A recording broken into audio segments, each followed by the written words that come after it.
That's a reflection of anarchist tendencies. Very true. Okay, did it update? Hold on. Okay. We did it, chat. Look. Content nuke reaction. Reacting to the content nuke. We have the America Deserved 9/11 clip up. You have me going, look. Beautiful. Beautiful. Okay, we did it. We did it. We got what we wanted. Now, let's watch the actual content nuke, which is making fun of Destiny.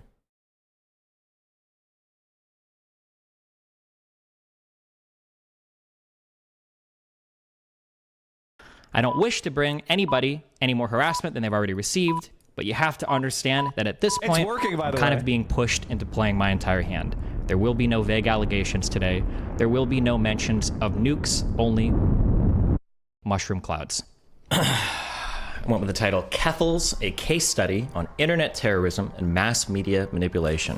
This is going to be a cataloging the past year, demonstration of what happens when communities fail to hold their own members responsible, and what comes of the belief that there are no bad tactics, only bad targets. This is going to be a careful documentation of lies. I'm not running around screen sharing people's nudes. I'm not having secret recordings to be in my apartment. Bro, I'll talk about anything all the time ever. Are we serious? So then the question stands, did you Lauren Southern? Scams. Every single person on the internet that is pushing NFTs is just trying to find a bigger sucker. You can basically buy and sell, or you can buy and sell like Twitch clips, and you get an NFT that you can get autographed by the streamer. And you know what? Oh my god, that's right. Oh my god. This is what I really knew his community was fucking shameless, is he said NFTs were a scam, and then days later took a contract with an NFT scam site. Isn't that incredible? You buy it, I can go right up here and click autograph, and I can sign whatever NFT you want me to sign, okay? Threats, bullying, doxing. I literally just doxed that girl. The one that tried to throw egg on me like a week or two ago. I don't give a fuck about like doxing. And an utter lack of accountability. Molina recently confirmed that the sex tapes leaked by Destiny's former girl were shared by Destiny without her consent. Good one, nice. If she has no legal recourse. I've got a whole bunch of super chats for you. Wake, ready? Okay. Over the years, I've worried about the types of tactics endorsed by progressive communities. The uncomfortable distorting of... Isn't he just a piece of fucking shit? Isn't he just... This is the motherfucker who has been trying to damage me and Hassan's reputation with anybody he can by just creating false stories everywhere he can for years and years and years. This guy is an irredeemable scumbag. We need, like... Get him in prison! He should be in prison! He's committed like people go to prison for the shit he did. He needs to go to prison. Narratives. Honestly, I'm pro-genocide. Like it sounds really shitty, but like I think that Israel should just drop its borders about where it is now, funny? And basically Palestinians can go live in another place. That's really shitty, but like that's about where I'm at. The grotesque shape-shifting of facts. Let's say there's a person that's like 30 years old and tries to like randomly sext like 14-year-olds and 15-year-olds. That wouldn't be. I don't think that would be considered grooming. The general inability to hold themselves.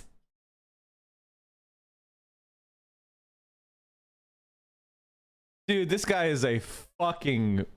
I mean, that's pedophilia. To a decent standard of behavioral conduct. The rioting needs to stop. And if that means like white redneck militia dudes out there mowing down dipshit protesters that think that they can torch buildings at 10 p.m., then at this point they have my blessing, because holy shit. This is the tale of an internet bully given far too much power. Did you guys know that if a bitch breaks up with you and you send her nudes to everybody, even that's wrong, guys? On a mission to seek fame and fortune. So what's that look like revenue-wise? I think last time you said it was like 50K a month. It's probably a little bit higher than that now. Yeah. By building a career through vicious conflict. Actually kill yourself. Yes, kill yourself. We've allowed ourselves to gaze into the abyss for far too long. Destiny is the result.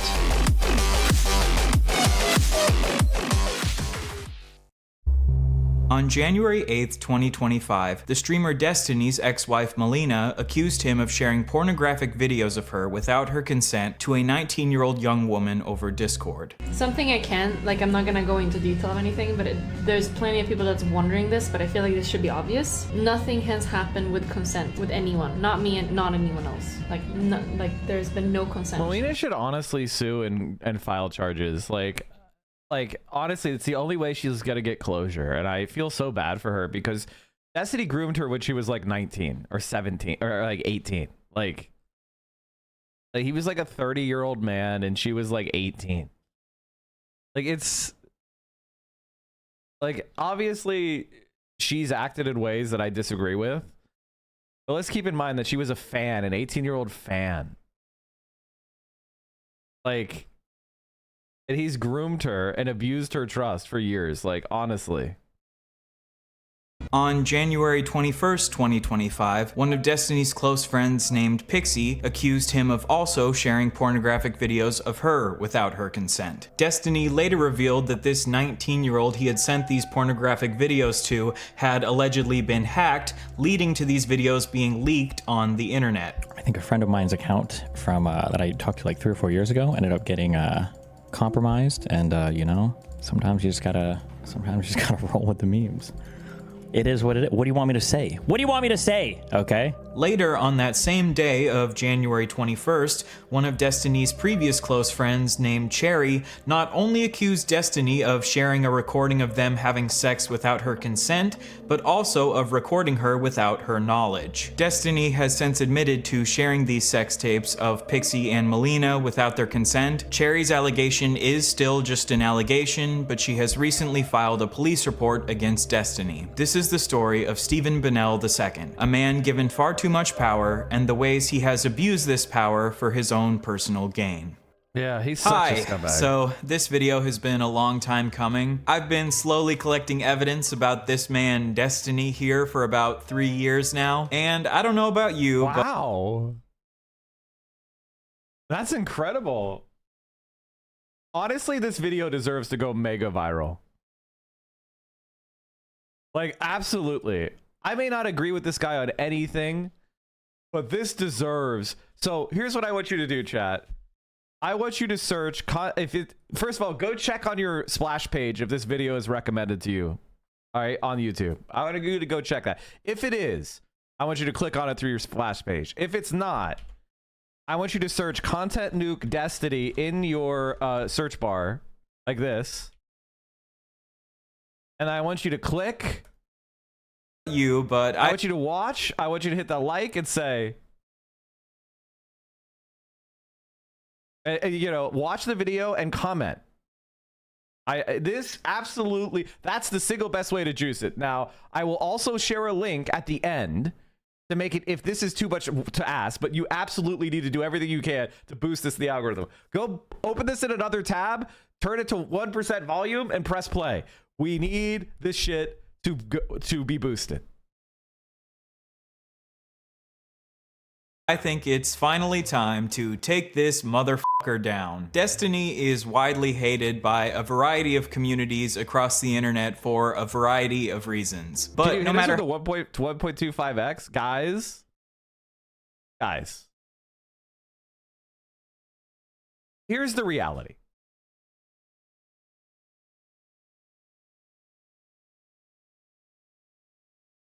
If Destiny is taken out and put in prison, it will substantially increase the positive left-wing push on the internet. This is not a joke. This guy is a serial harasser and doxer of people. All right? And there isn't an easy replacement for this scumbag. If you think that ignoring Destiny is the right strategy, you're just wrong. And you're being cowardly.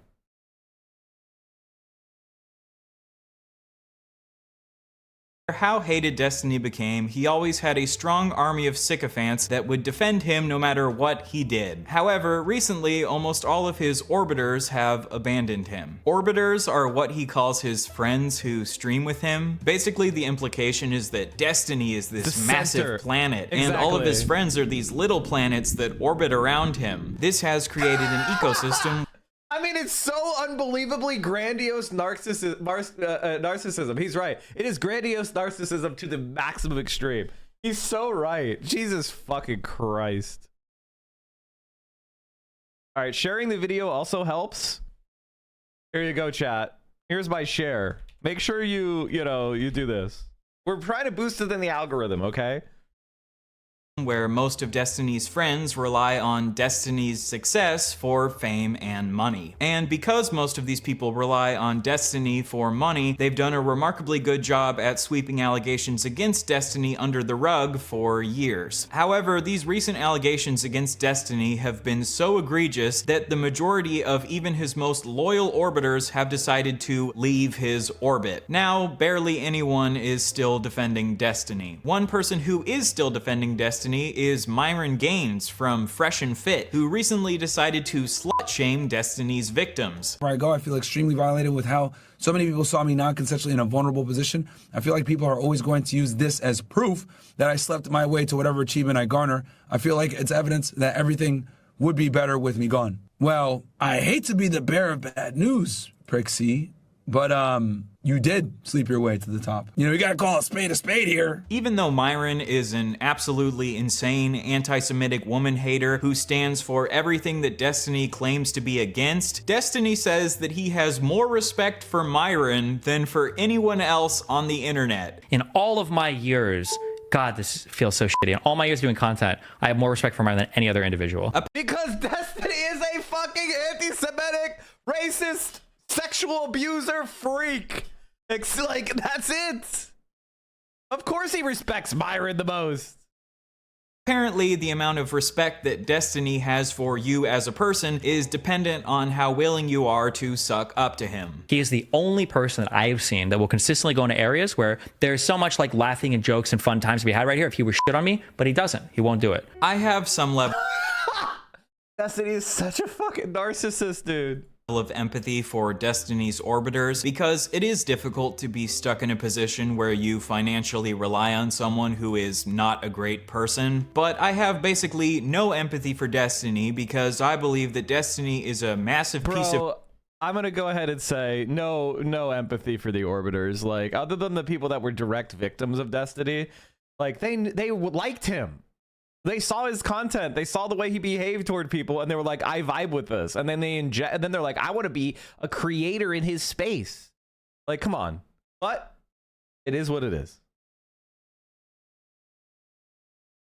Of shit, and I will hopefully demonstrate why I feel that way in this video. In this video, I will go through nearly every harmful action that Destiny has committed over the years, and then allow you to come to your own conclusions on whether or not you think this is a person who deserves anyone's admiration or respect. Before we jump into Destiny's actions from across the years, I think I should take a little bit of time to dispel some possible well poisoning that Destiny or his community DGG could try to attack me with. The first accusation they might throw at me is that I'm obsessed with Destiny. This is an accusation they like to throw at anyone who criticizes Destiny. Personally, I don't think it makes me obsessed with Destiny that I've been researching him for the purpose of criticizing him. None of Destiny's fans accused me of being obsessed with Sneeko when I did a deep dive into Sneeko's harmful actions because they don't like Sneeko. But they probably will accuse me of being obsessed with Destiny because Destiny is their daddy. This is the first video I've ever made about Destiny, and it'll probably be about an hour and a half long. Compare that to the probably hundreds of hours that Destiny has spent on his stream criticizing Hassan. And I have nothing against Destiny criticizing Hassan, it would just be pretty hypocritical to accuse me of being obsessed with Destiny for making 1 hour and a half long video about him, while Destiny has talked about Hassan for hundreds of hours. Destiny has written multiple incredibly long manifestos criticizing creators like Vosh, Keffels, Keffals and Bob7, who Destiny believes have wronged him over the years. Although I find the label of manifesto a bit cringe, I see nothing inherently wrong with Destiny writing manifestos to chronicle the bad behaviors of these creators. So,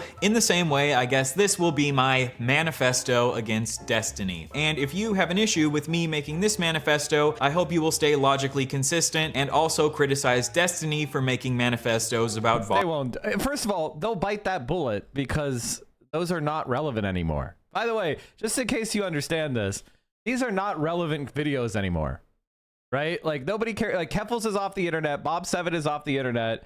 Both successfully partially slayed by these efforts. Vaush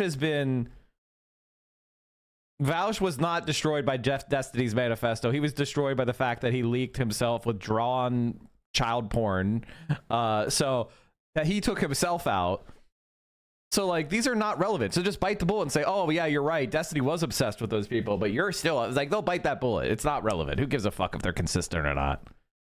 Josh Keffals and Bob7. If I had to predict how Destiny himself would respond to this video, he would probably respond with something similar to this tweet that he tweeted at me a couple years ago. You're hopping into a bandwagon of people accusing me of being a rape apologist because you're still upset that I bullied you off the internet a year ago. Don't play stupid. You know exactly what you're doing. To be honest, Destiny isn't 100% wrong here. I am jumping onto a bandwagon of people criticizing him, but I don't think that's an inherently bad thing to do. Destiny jumps onto bandwagons of people criticizing Hassan all the time. When Ethan Klein makes videos attacking Hassan, Destiny jumps onto the bandwagon. So when a bunch of people on the internet are criticizing Destiny right now for sharing women's sex tapes without their consent, hell yeah, I'm gonna jump onto the bandwagon and roast the shit out of him. With the way the internet works, criticisms against someone are more likely to stick when that person is actively engaged in a controversy. This is just how the internet is. So yes, I waited to make this video until you were in a possibly career-ending controversy because I knew that this would make more people listen to my criticism against you. Do you have a problem with that? You know how the internet works, Destiny. You jump onto bandwagons of criticizing people who are in controversies all the time. But now that the shoe's on the other foot,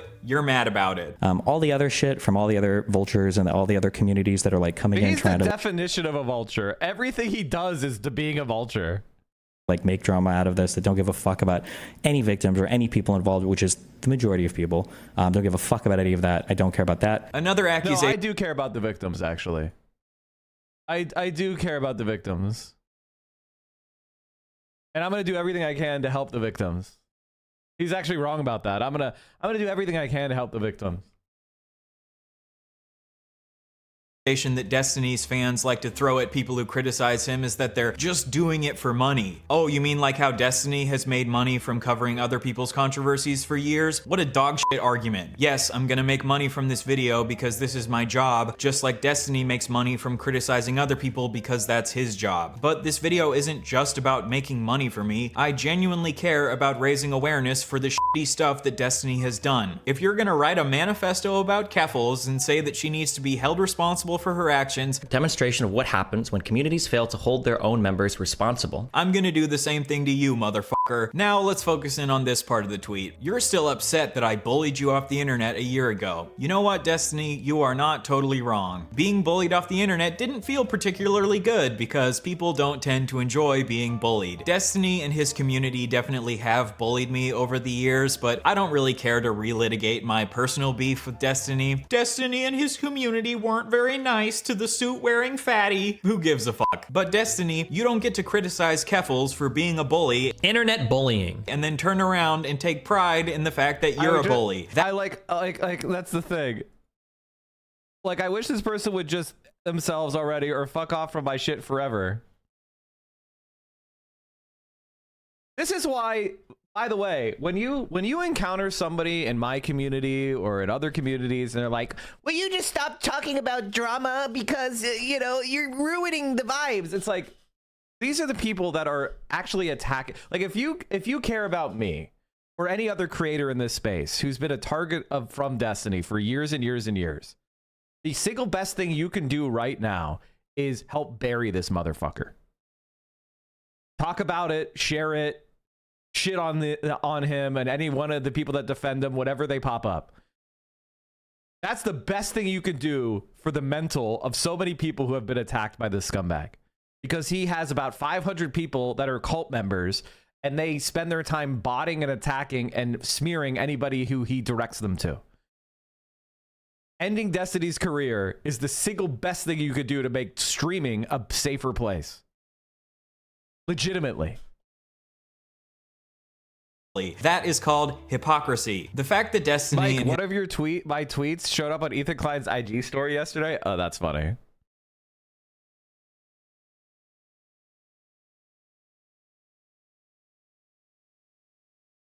You know they got your mans. They got your mans on assault charges. Yeah, the you be hanging with. You be hanging with.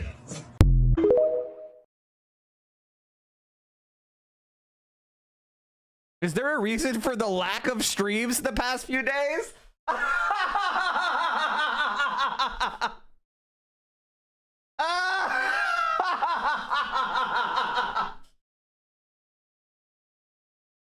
Oh, man. He's dealing with his multiple criminal and civil legal teams to avoid becoming bankrupt / going to prison.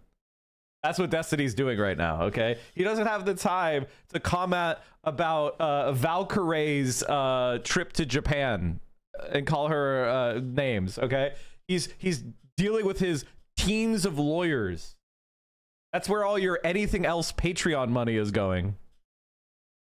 His community have bullied me in the past probably is a factor in why I chose to make this video. Yeah, and I would argue that the treatment that Destiny received from creators like Vosh and Keffels is one of the reasons he made manifestos against them. As much as I might want to, I am a human being and I can't fully separate myself from my own personal biases. And the fact that I have been bullied by Destiny and his community in the past does probably make me somewhat biased against them. If you feel like my personal bias against Destiny means that I'm not the right person to make this video, I respect that opinion and I encourage you to go watch a different YouTube video. But in this video... Actually, I disrespect that opinion because it's bullshit. Fuck you. First of all, bias doesn't necessarily mean something is invalid. This is one of the things that is a midwit... I would honestly say if you think that bias means that you can't ever listen to something, you're a fucking idiot. You're a fucking idiot. Everybody is biased all the time. The question is, does the bias create a question of credibility, meaning you can't believe the evidence that's being presented because they have a strong incentive to make it up? And one, by the way, that in and of itself isn't the end of the question. The question is, yes, this comes from a biased source and they have a reason to have questionable credibility. However, the evidence has been sustained by other people that are non-biased or through extrinsic evidence. So even a biased person could present a true fact. Okay? Like, shut the fuck up. And number two, the question, actually, most of the stuff you hear comes from biased sources because biased people have motivation. If I really hate someone, I have a motivation to collect all the bad things they did. So bias is just something to, it's a yellow flag. It's okay, this person, slow down when listening to somebody talk about this person. Are the facts the facts?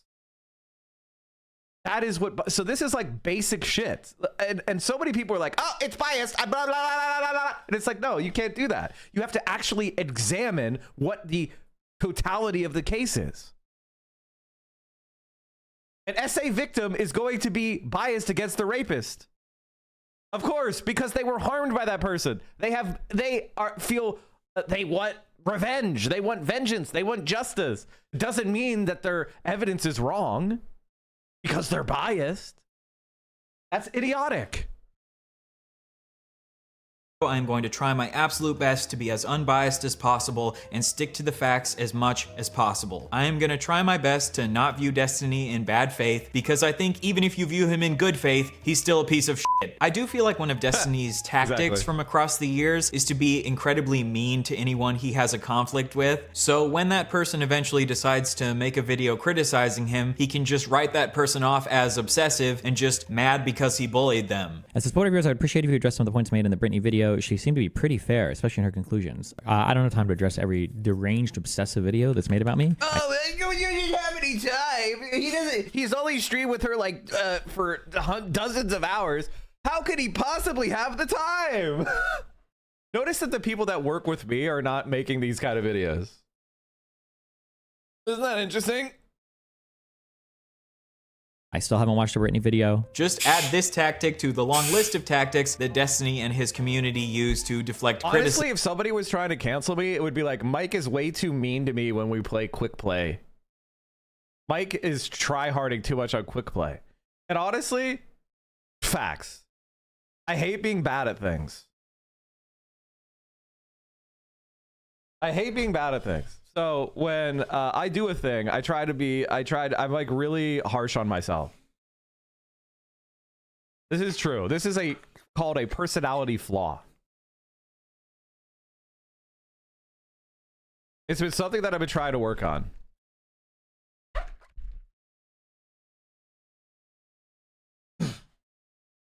It's something I'm trying to work on. I'm not going to be yelling at people for not healing me in Marvel Rivals anymore.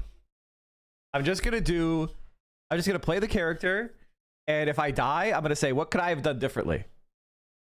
Like, was that push a good push? Like, I'm going to reform. I'm not going to yell at the healers.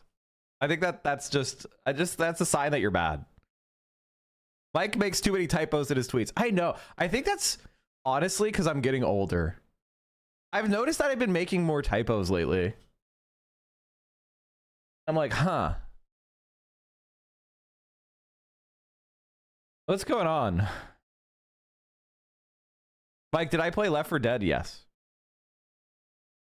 I'm a healer and I still yell at the other healer.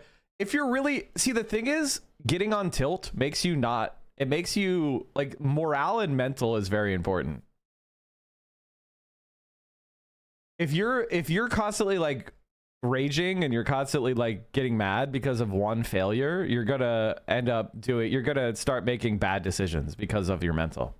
It's a bad thing. You shouldn't do that. You should be unperturbed.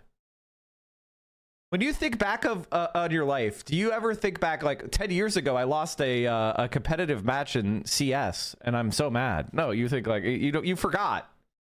So you should treat your emotions in the moment with the same level of like, this is something that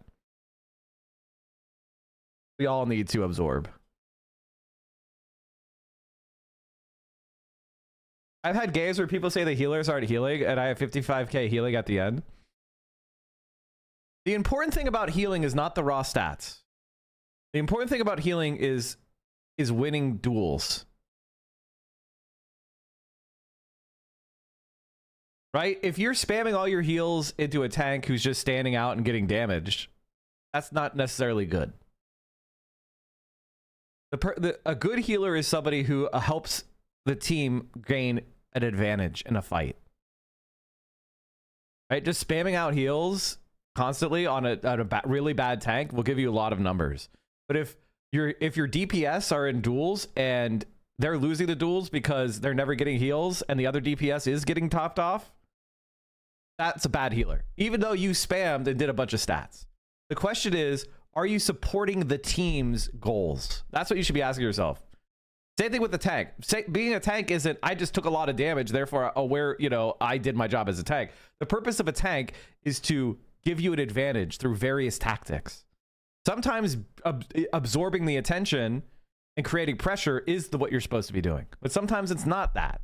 And you're just putting a strain on the healers. I'll give you an example of what I'm talking about. If you're playing an MMO, if somebody is standing in the fire and you're heal botting that person and you're getting a ton of effective heals and then you wipe because you ran out of mana, like, you are absolutely not a good healer.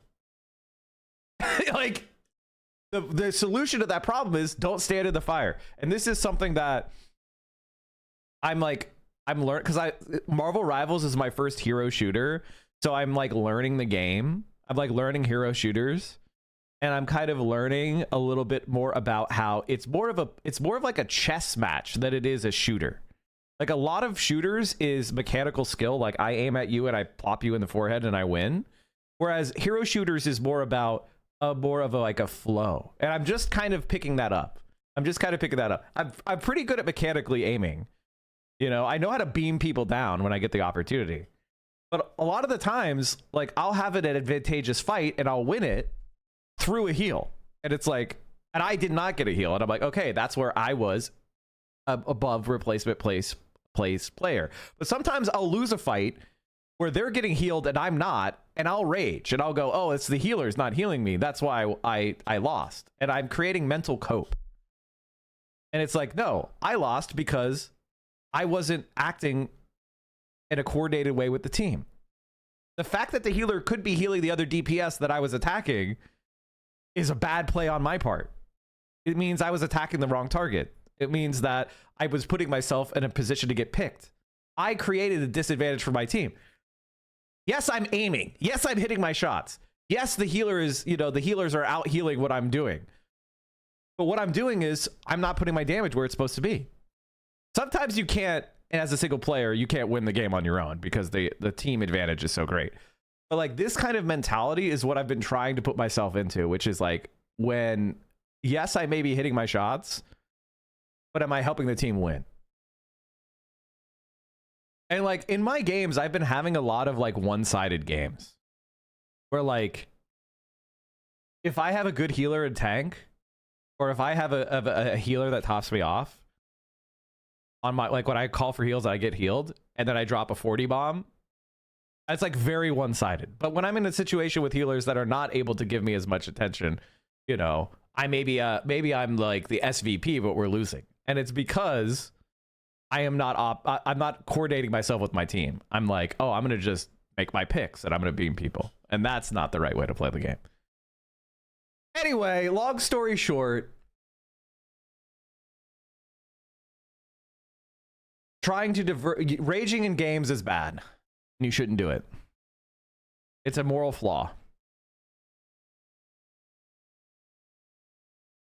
I could usually say the problem is rarely the healers or even DPS. It's usually tanks not pushing. I was thinking about starting to play Doctor Strange. Like I really like Storm and Iron Man.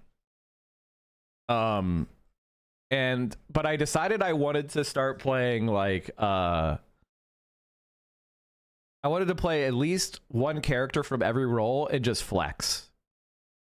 Like if we don't have healers, I'll play Luna. If we don't have tanks, I'll play Strange. And if we have tanks and healers, then I'll play Storm or Iron Man, depending upon the tanks. If there's a Thor, I'll play Storm. If there's a Hulk, I'll play Iron Man. Like that was basically going to be my new strategy to learn the game, because I wanted to learn one character from every role because I think I have more fun winning. Like if I drop a 40 bomb and lose, I don't have a fun time. If I drop, I just don't.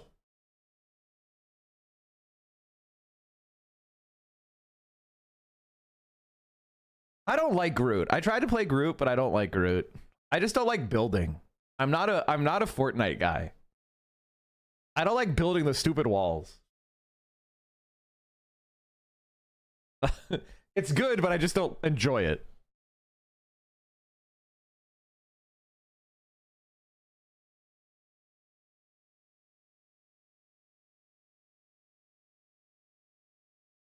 I was thinking about playing Magneto, but I think Strange looks better to me.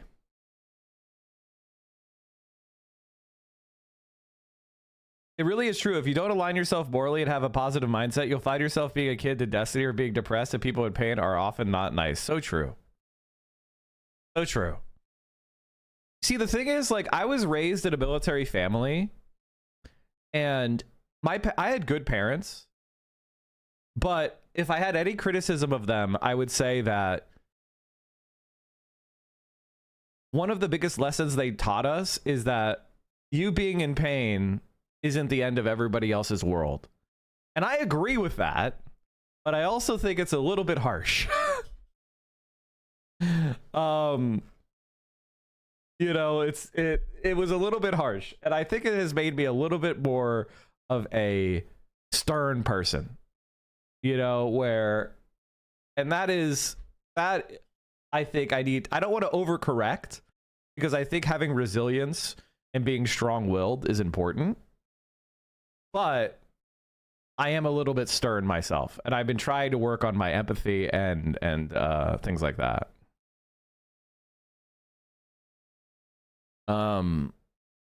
So I'm working on finding the middle ground. Anyway, let's go back to making fun of Destiny. From themselves. The last criticism that Destiny and his community might make against this video is that I'm bringing up a bunch of old news that Destiny has already addressed. While that might be the case for some of the things I talk about in this video is not being made for Destiny's community. I'm making this video for the broader internet, and the majority of the broader internet doesn't know about all of these past controversies that you might consider old news. Contrary to what you guys might believe, the entire world does not orbit around Destiny. If Destiny is going to be interviewing potential presidential candidates like Marianne Williamson, then I think the broader political community deserves to know about Destiny's past actions. Destiny has said before that he has nothing to hide, and people can't expose him for anything that he's done in the past because he's open about everything he's done in his life. When someone else was trying to expose Destiny for his bad behavior, he sent these messages to his chat. So if he wants to expose me, that's fine, let him expose. But he needs to post receipts instead of just vaguely alluding to shit. There's literally nothing anyone could have on me for anything because I don't do anything bad/weird. I am the cleanest motherfucker in this entire scene. The worst anyone could ever have on me is fucking dick pics or something. He can talk about whatever he wants, but he should provide proof, not just baseless accusations/speculation. Alright, Destiny, in this video I will provide plenty of proof and receipts to back up everything that I accuse you of. If what you said in these messages is true, then you should have absolutely no issue. So if he wants to expose me, that's fine. Let him expose. But he needs to post receipts instead of just vaguely alluding to shit. There's literally nothing anyone could have on me for anything because I don't do anything bad weird.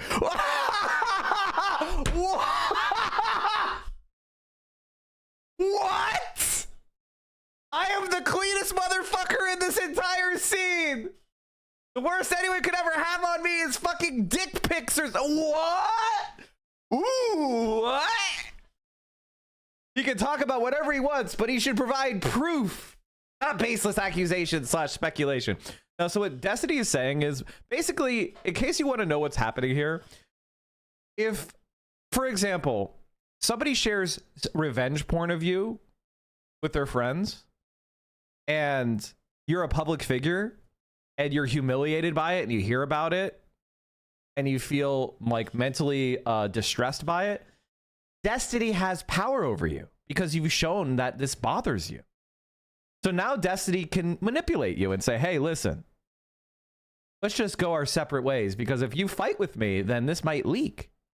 And I would hate to see that. It's a nice little life online you have. I hate to see anything go wrong. And that was always Destiny's strategy. So he was able to say, it's baseless accusation/speculation because what is going to happen? What, these people are going to leak their own porn? They're going to humiliate themselves in front of the internet. So Destiny was overconfident that his wrongdoing, he could actually use it as an advantage and nothing would ever happen. Well, and it was working so well, Destiny. It was working really well, Destiny. All right, I think we baited as many people as we can. We might as well make sure that everybody knows that we're talking about Destiny. All right, we baited as many people as who are going to get baited. But now I just want to promote the idea that everyone should see this video.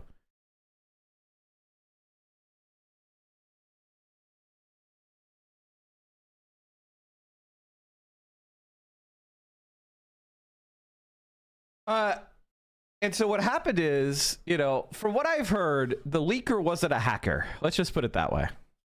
With me lying out everything that you've done over the years on the table. Are we on the same page? Great. Honestly, I feel like the fact that I feel the need to lay out all these preambles and pretext and shoot down possible criticisms before they make them should show you that Destiny's community have become masters at deflecting criticism against them. You can call these motherfuckers Bert from Mary Poppins in the way that they're masters at sweeping. The joke here is that Bert from Mary Poppins is a chimney sweep. It's a funny joke, okay? Fuck off. My goal in this video is not to push some sort of political agenda against Destiny. I actually think he is a very smart dude who's one of the best debaters on the internet and one of the best people at using logic to defend liberal values. I debated Destiny a couple times a few years ago and he definitely wiped the floor with me, especially in our second debate. I have no shame in admitting that. Destiny is definitely a better debater than I am. Even if I disagree with a lot couple things here. Of his opinion. He's not smart. He doesn't know how to use logic. Destiny knows something that's very important. Pick your opponent. All right? There's a reason why when Destiny talks about me, he doesn't talk about the 6 debates we had. Destiny doesn't go through debates that we had and go, well, Mike said this and he's wrong about that. It's a dumb piece of shit. All right. What does Destiny do to discredit me is he makes up fucking stories about clips and goes, this clip is this. Look at this embarrassing fact. Look at this clip of Mike. He's so cringe. He's such a cuck. Like, that's the type of shit. Why? Because he realized I'm smarter than him. I know more than him. And it was pointless to try to debate me because he was never going to get a win. At best, he would get a draw. And so I don't think he actually landed a glove on me in all of our debates. At least any ones that were about a thing. And so if you lost a debate to Destiny, that's embarrassing. What he is good at is bad faith shit. And if you're not aware of bad faith tactics, you could get tricked by it. And the one thing that Destiny does is he signals to his audience, which is he gets loud, belligerent, and he laughs over the audience, the other debater. What he wants his audience to just clap like a seal. He flashes. That's his applause sign to his audience, right? When he's losing a debate, that's the shit he does. So, you know, it is what it is.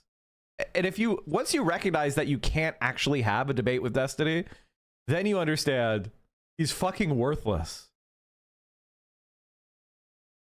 Because I'm a leftist, I can still recognize that he's done a great job dunking on a bunch of dumbass conservatives. But like Destiny said in his manifesto against Keffals, I don't think we should be afraid to hold members of our own community accountable. Demonstration of what happens when communities fail to hold their own members responsible. And Destiny has done a lot of fucked up shit that I think he needs to be held. Yeah, okay. Chaotic says he also can't debate technical topics. His debate is in some ways Socratic. And that it's very limited to moralist arguments, and that's only in the narrow point of whether his moral view is utilitarian versus relativist. It's very shallow. Exactly. Not only that, Destiny is probably one of the best posturers and virtue signalers I've ever seen. He'll shift between saying the N-word and calling you a racist in the same debate. And there's really no like consistency or logic to it. Debating conservatives is very easy because they haven't changed an argument since 1974, right? Like, since the Southern strategy, conservatives haven't come up with a new fucking argument. Okay, like, it is what it is. Like, of course, if you can't out debate a conservative, what are you doing? How are you alive?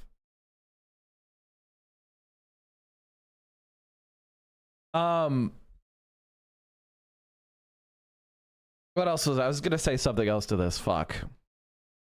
I forgot. We'll come back to it. Held accountable for. Just because he's a good debater who's really good at defending the liberal ideology, I don't think that means that we should sweep his bad behavior under the rug. And I don't understand how Steven can really say that he wants to be a serious political advocate if he doesn't want to manage his personal life in any way that's serious. Like, why should the DNC involve you in anything that they want when your personal life looks like a fucking train wreck that's going to be bad PR for all of them? Why should anyone want to spend time debating you on these bigger platforms if all you're going to do is bring fucking tarnishing their reputation, right? It's like, if you're serious about this, you should make this sacrifice. And if you can't, then I don't think you really care about the political positions that you claim to care about. He doesn't have any. My goal in this video is... He doesn't have any positions. This is the other thing. He keeps calling him a liberal debater. Destiny's not a liberal debater. He doesn't believe in anything. Destiny doesn't have a position. His positions are purely relative to whatever the conversation that's being had by other people who do have positions are currently.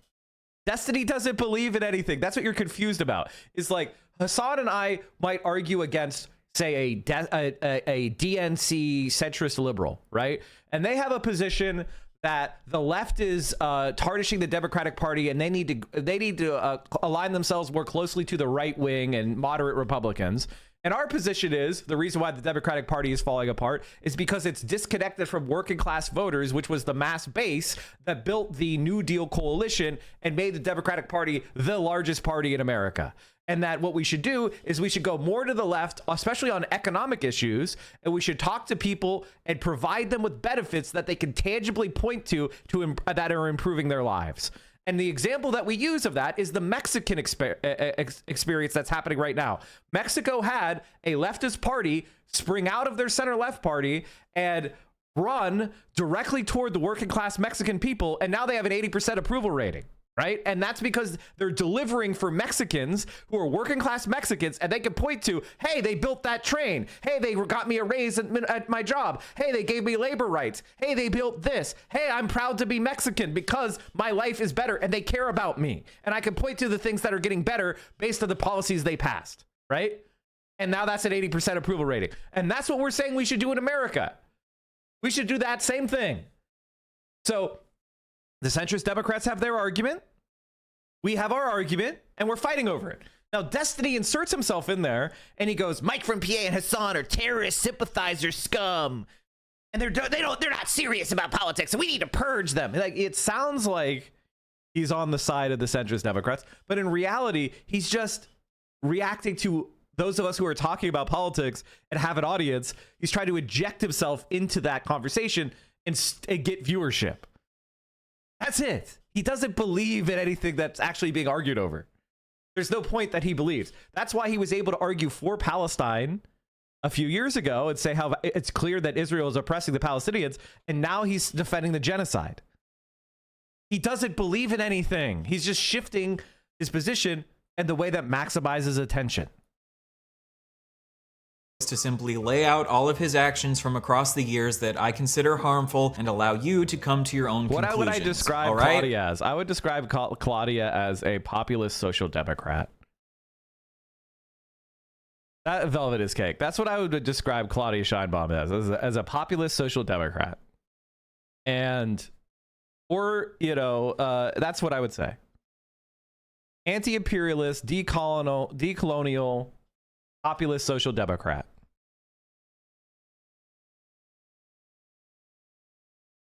Which I think is a incredibly powerful political strategy. I think that's the political strategy that would win outright if it wasn't for US interference in most of the world. Like, I think that is, it's basically a reformist strategy of using economic markets but conforming them to the interests of the population. So you still have capitalism. You have capitalism and markets as an engine of the economic system to develop the productive forces, and then you redistribute wealth and power through political processes, and to continue the development of a country and direct it from like a political point of view for the interests of the masses. I'm not saying, and I don't think that's the final stage. I just think it's a developmental stage. I think it's the best developmental stage. And currently for most of the world. Many people will disagree with me and say you could do it all at once, you know, but, and I think I'm willing to watch people try. I don't think people should be, you know, attacked because they think that that's too slow. If you could take over a country and you want to try to build communism all at once, go for it. I'm not going to stop you. Let's get into it. In this video, I hope to establish a pattern of how betrayed Rosa Luxemburg. Okay, that's a great question, because what's happening here, and I want to watch the Destiny shit, but we're going to continue. But I'm going to answer that question because it's a good question. Basically, don't confuse Social Democrat with the Social Democratic Party of Germany in 1919. Okay, Social Democrat and the Social Democratic Party at a specific time in a specific place are not all the same thing. Okay, it is a fallacy of equivocation. You know what else was a Social Democratic Party? The Social Democratic Party of Russia. That's the one led by Lenin that took over fucking Russia. Okay, so Social Democrat just meant a certain type of person, a certain type of political milieu.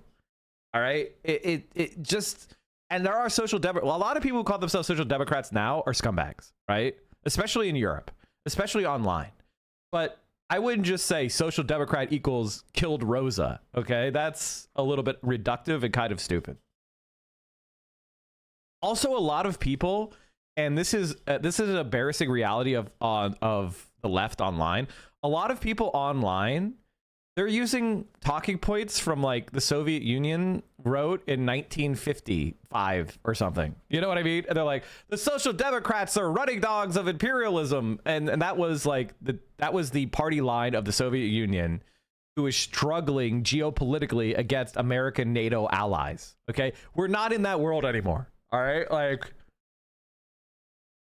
it's just stop repeating old stale talking points. Now, if you see somebody who's like, I'm a social democrat and I love NATO, yeah, you should attack that person. That person fucking sucks.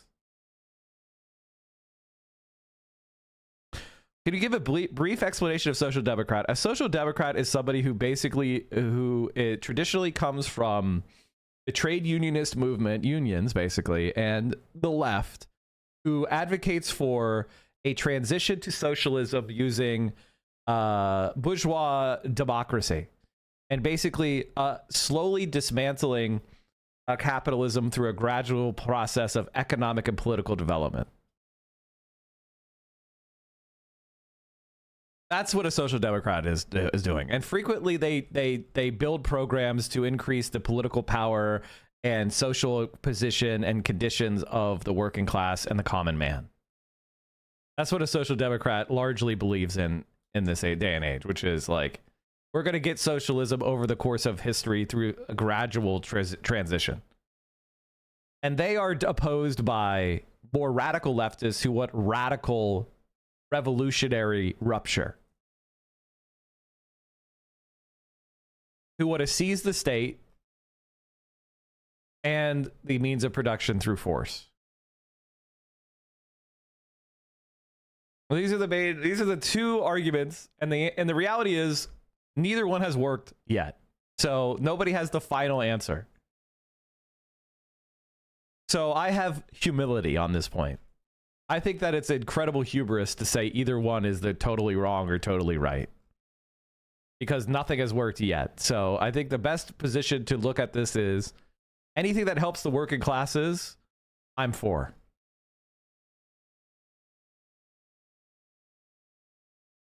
What's the difference between Dem Socks and Sock Dems? The answer is social democratic parties in Europe have largely been captured by neoliberalism and have dropped their previous political programs and have shifted basically into liberal parties or social liberal parties. So social democracy has become discredited as a radical ideology. And so people that used to be social democrats now call themselves democratic socialists, because they still want to use democracy to do socialism. Whereas social democrats, which previously was a kind of catch-all term for all socialists, have largely transformed themselves into liberal parties. And that's the main reason why people are like confused about this, is because many social democratic parties, especially after the fall of the Soviet Union, shifted to the right.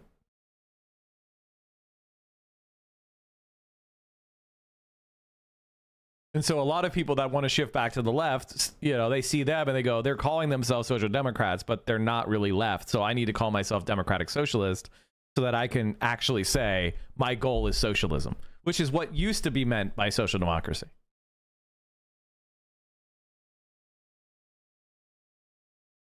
Social democrat could also be defined as a post-World War II economic political system that aimed to counteract the threat of Soviet influence by heavily regulated capitalism and creating a strong social welfare state.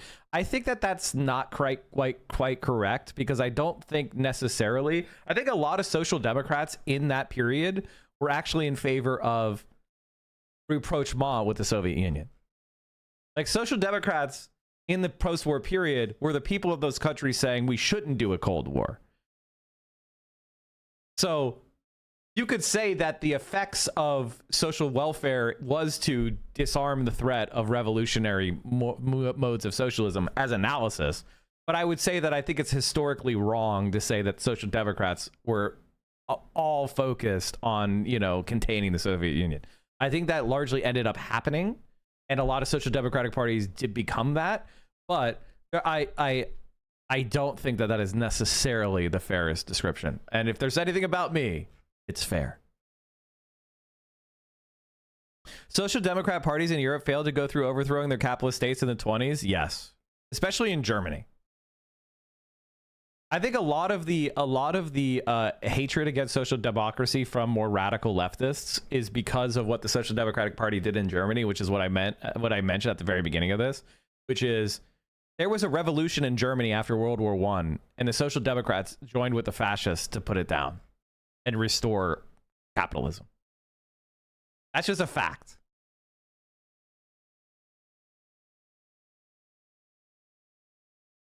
Destiny, over the course of his career, has repeatedly taken advantage of and harmed women and occasionally children, and how he has advocated for a world that makes it easier for people like him to harm women and children. We'll start by going through Destiny's harmful behavior towards women, then we'll take a detour to his harmful behavior towards children, and then we'll loop back around to his harmful behavior towards women again. Sound good? Well, it's not going to be.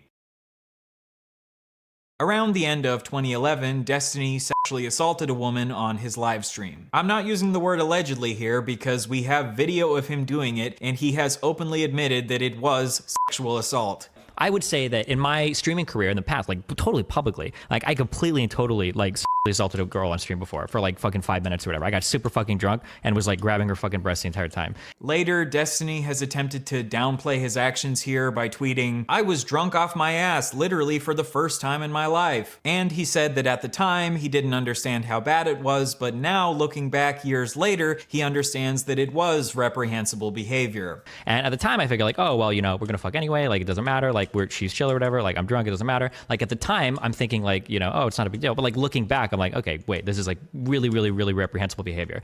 But if you go back and watch the clip, immediately after assaulting her, he says, "Listen, I'm gonna apologize to you so much tomorrow."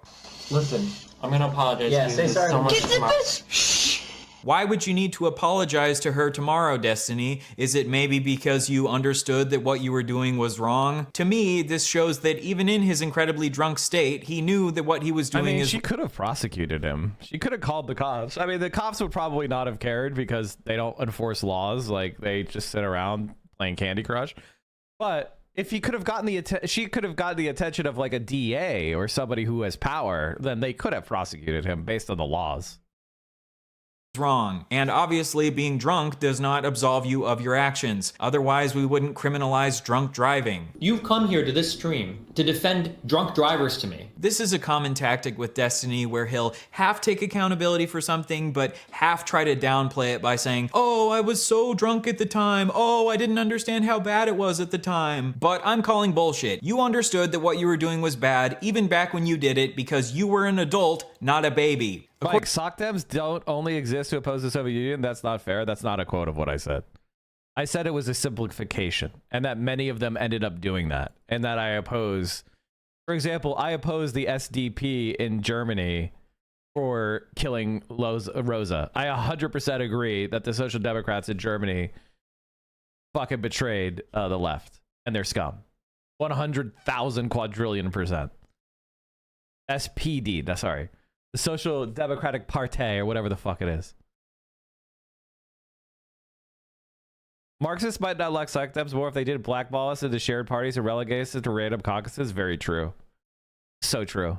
According to this woman, Destiny has never directly apologized to her, even though she would like him to. She acknowledges that he has indirectly apologized on his stream, but my question is, did he apologize on his stream to save his reputation, or did he apologize because he was genuinely remorseful? I will allow you to answer that question for yourself as we go through more of Destiny's pattern of behavior from over the years. In 2012, Destiny shared private nudes of a woman he had been sexting named Blue Tea with his friends. Destiny will often claim that the reason for his actions are because he was provoked into doing them and he had no other choice. I'm kind of being pushed into playing my entire hand. But here, there was no provocation. He just thought it would be funny to share this woman's private nudes with his friends and joke about how fucking hideous her face is compared to her beautiful body. And he also insulted her because he thought she looked like Shrek. So he shared a woman's private nudes without consent for the purpose of degrading her. In response, Blue Tea hacked Destiny's Twitter and tweeted out pictures of his dick. Obviously, I condemn this woman's actions. She posted revenge porn of Destiny, which is never justified. But don't forget that the situation that... But when he shared her pictures, that's revenge porn too.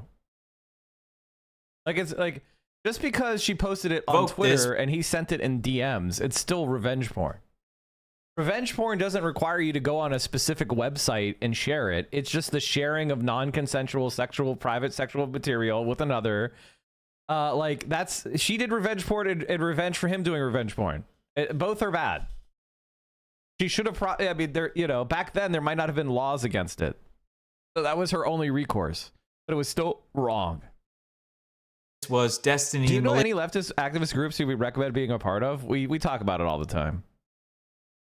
Maliciously sharing her nudes without her consent. On Reddit, Destiny replied to her by saying, I can't imagine how you can think that people will never, ever, ever talk about anything personal or private amongst their friends. Maybe I'm just stupid, but I can't see myself caring at all if you shared pictures between your close friends, especially given the fact that I'd never see any of them in real life. What? It's one thing to tell stories and have conversations with your friends. It's another thing to just share the, individual news to everybody.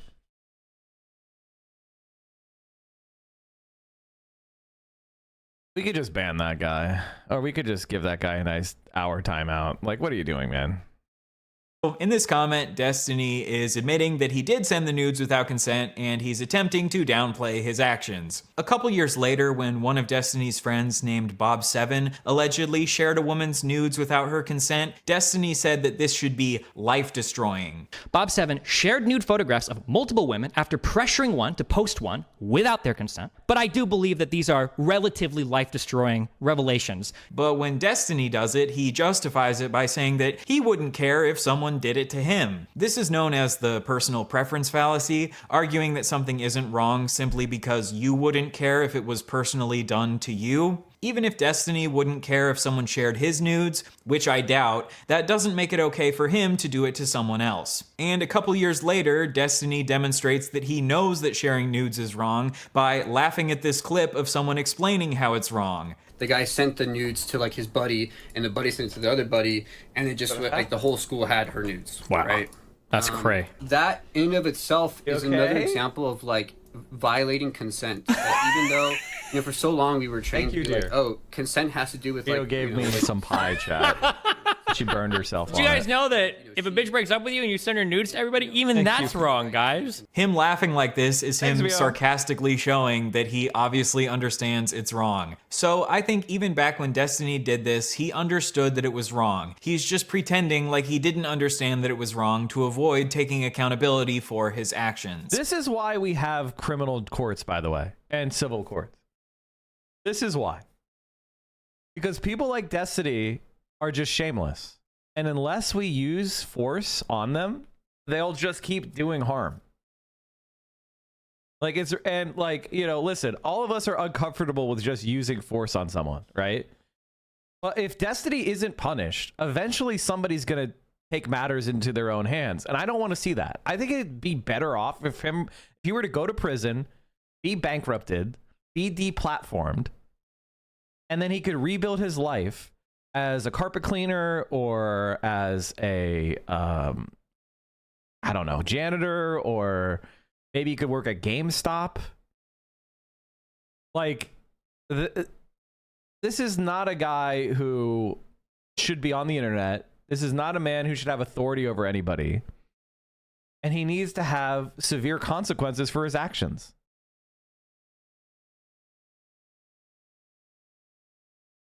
Destiny has a long history of really not liking when women post about their negative sexual experiences online. Real talk, opening up about quote-unquote your rape and shit on Twitter is incredibly fucking weird and should never have been normalized. I have no idea why the fuck people encourage others to trauma dump on social media. It's insanely unhealthy.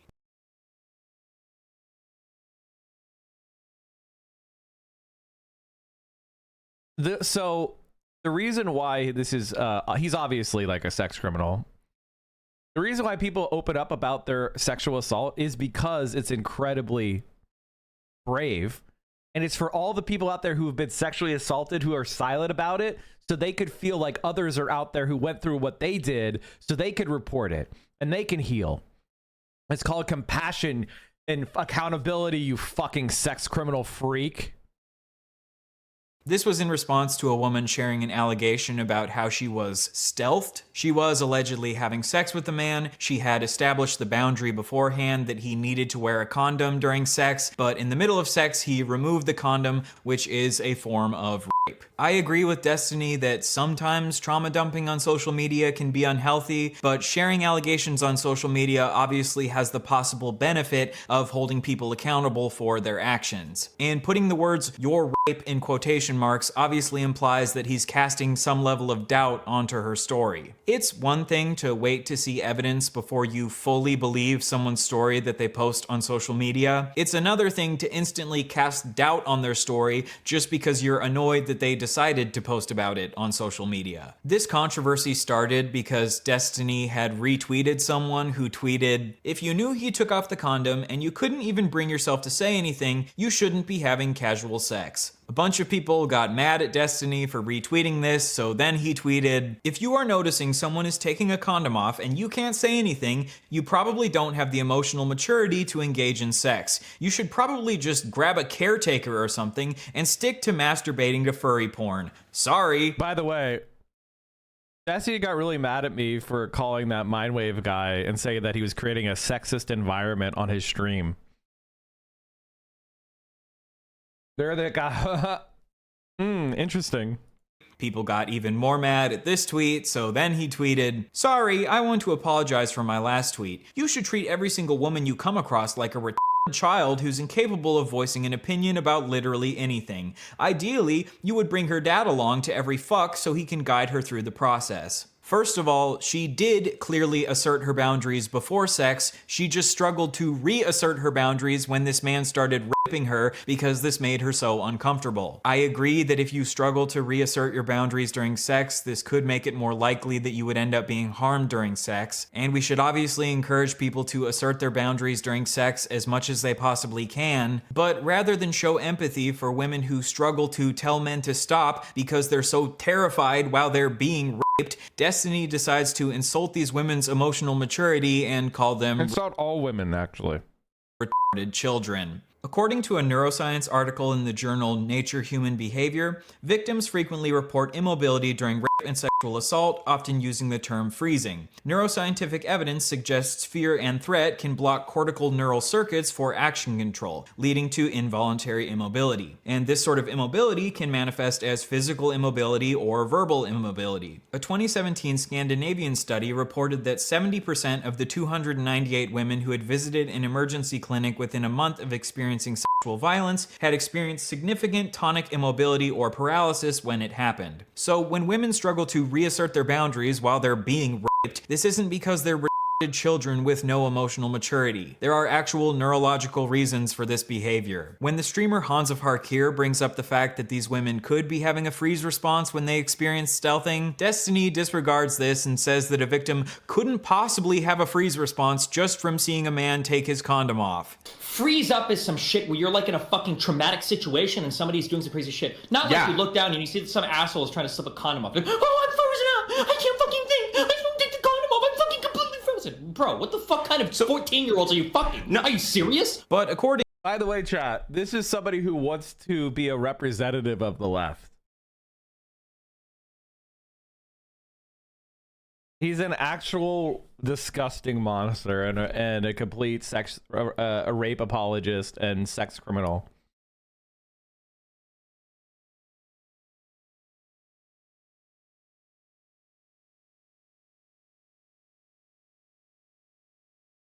This video needs more attention. This video needs absolutely more attention.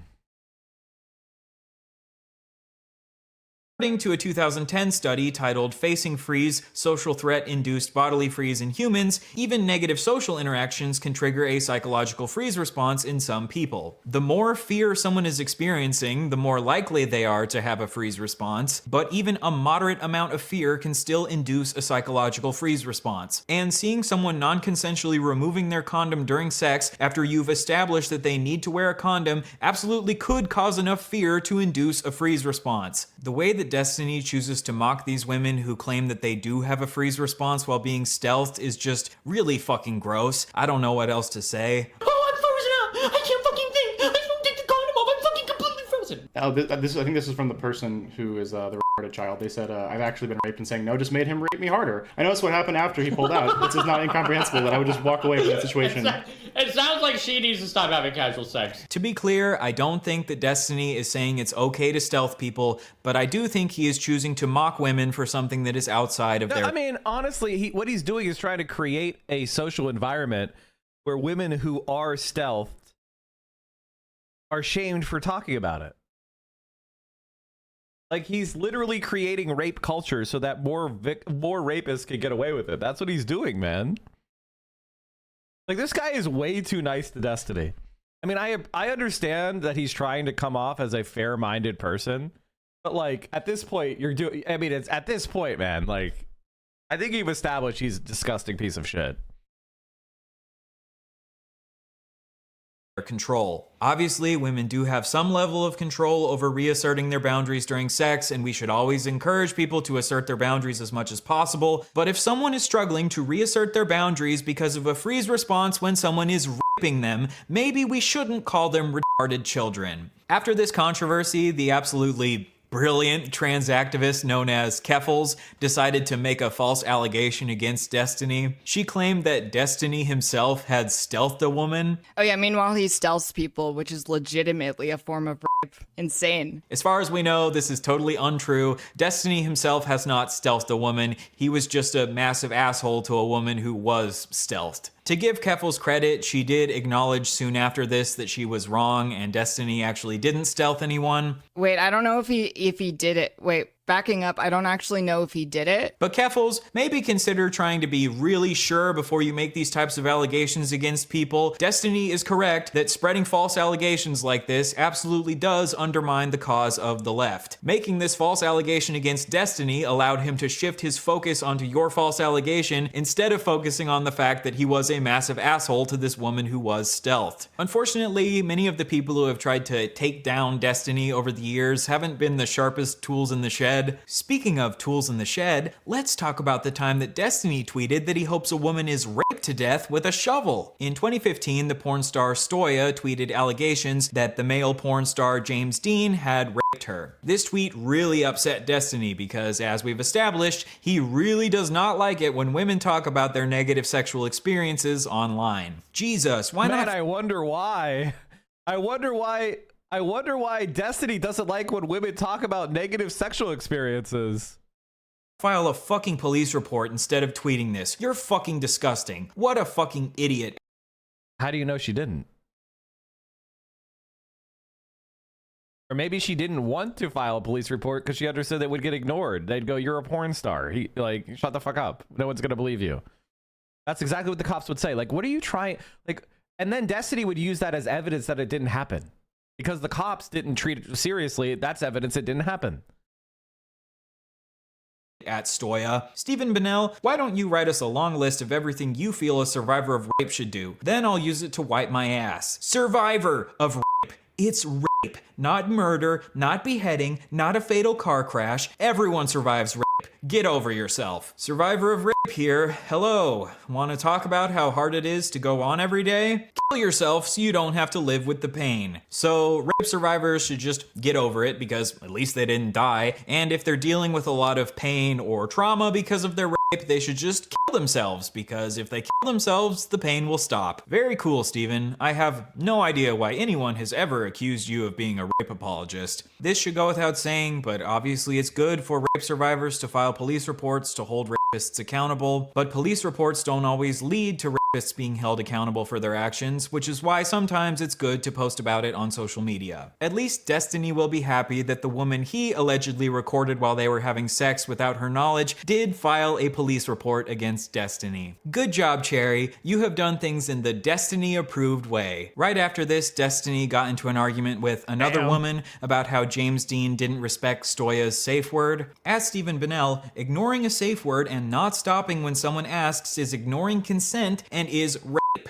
Go fuck yourself. Kill yourself, you fucking cunt. I hope you get raped with a fucking shovel until you bleed out your fucking vag and die. Holy. This right here is probably the most violent, vitriolic language that I have ever seen Destiny use in his entire career on the internet. And it just so happens to be in response to women talking about their negative sexual experiences. My question after seeing all of this is, why does Destiny have such an intense hatred for women talking about their negative sexual experiences on the internet? Is it because he just cares so much about these women and he doesn't want them to harm their own mental health because trauma dumping on the internet can be really damaging for them? Or is it maybe because a culture where women feel comfortable coming forth with allegations on the internet can lead to women like Pixie and Cherry and Melina coming forth with allegations against people like Destiny, exposing them for being massive pieces of shit? I will again allow you to answer that question for yourself. We'll get back to Destiny treating women like shit. I mean, like,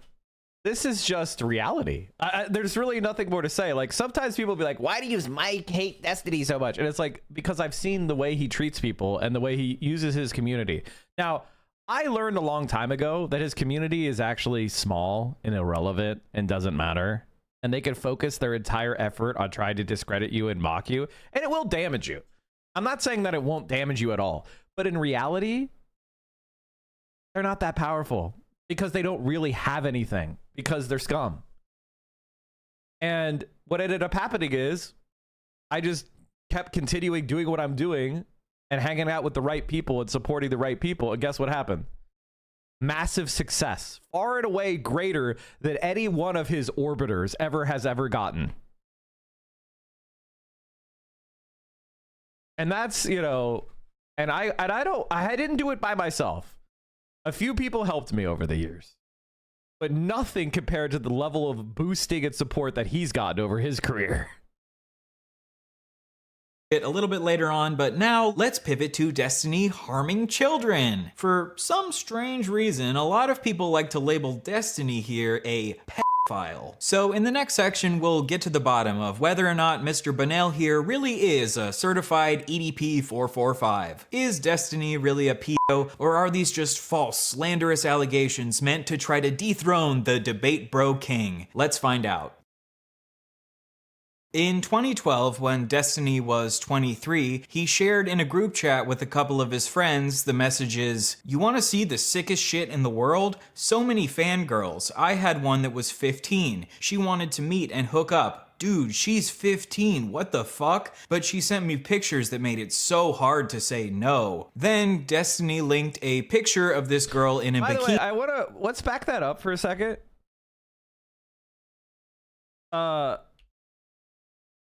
Hook up. Dude, she's I want you to, you know, I don't think it's actually fair to say that this was all posted all at once. I don't have the timestamps, but it's actually likely that Destiny was making a reference to that he was sexually aroused. Right? Like, that's why there's a line break here. Because he was saying, she sent me pictures that made it so hard. Line break, pause, pause, pause, pause, pause. Then you say, to say no. So he was literally saying he became sexually aroused to the child. That's what he was saying. Then he said to say no to give plausible deniability later. That's why there's a line break.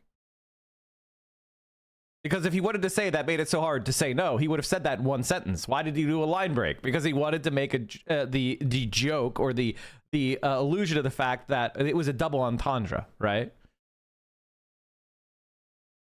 Just wanted to point that out in case you missed it.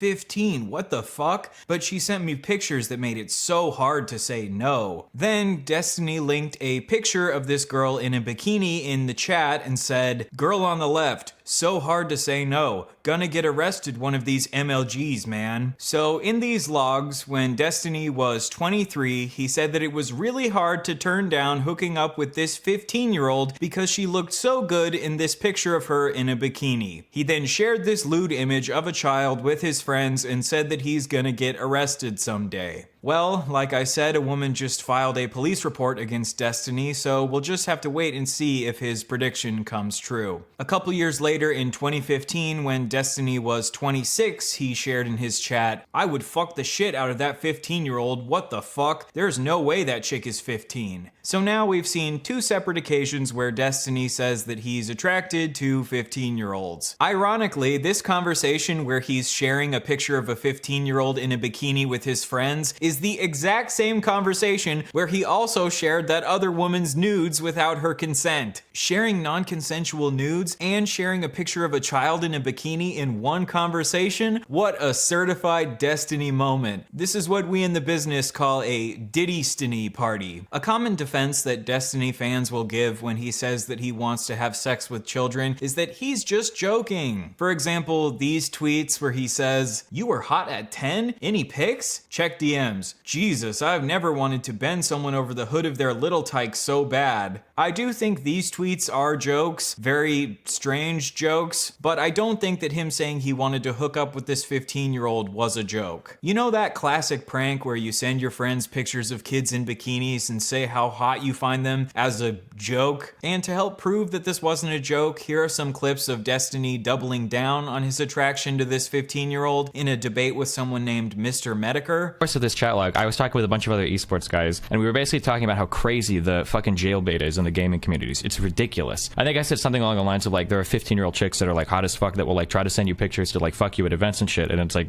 you have to be really careful when you navigate that. So what is the admitting to jerking off to 15-year-olds then? What is that in relation to? I never admitted to jerking off. I think I just said like this, I think the log is something like this 15-year-old chick was trying to send me, or was sending me pictures of herself and she was hot as fuck. It's like really hard to like turn down some of these people. I think Wait, how old was she?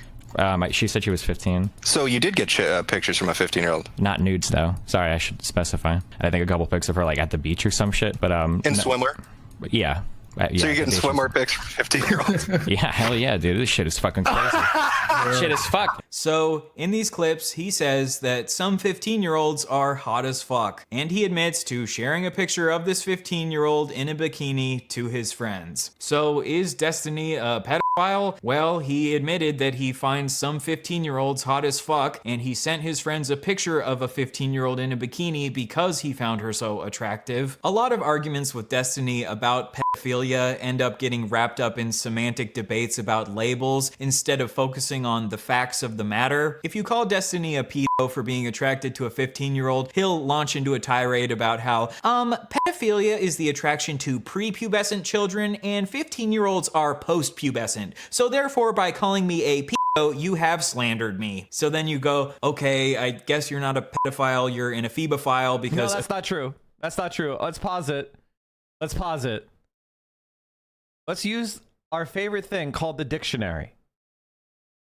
Pedophile definition. Let's go ahead and search it. It said, a person who is sexually attracted to children. Okay. What's the definition of children? A young human being below the age of puberty or below the legal age of majority. What is the legal age of majority? 18.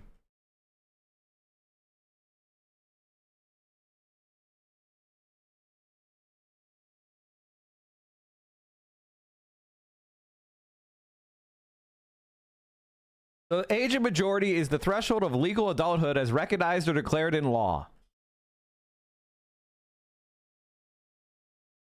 There you have it. It's 18 or older almost the entire world. Some places 17. A couple places 16. Some places 19.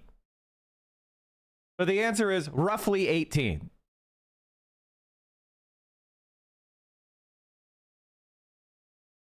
So you can call him a pedophile.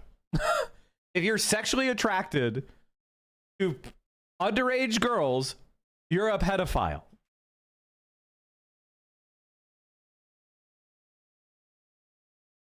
Ephebophilia is the attraction to teenagers aged 15 to 19. No. Ephebophilia is a specific condition where you're only attracted or primarily attracted to teenage girls. So he's not even right. Ephebophilia refers to like this parasocial fixation on 15 and 19-year-olds. has no bearing on you could be both a pedophile and a beebophile. Pedophile legally, a beebophile medically. He's a pedophile legally, he's a beebophile medically. There you have it. You can square the circle. I'm sorry that no one has ever made this argument to you before, but we use these terms in different areas of human knowledge, and sometimes people use that confusion to shift between different definitions. I'm using the definition of pedophile, the legal definition. I'm attracted to middle-aged women. What the fuck am I? Normal. Middle-aged women are hot.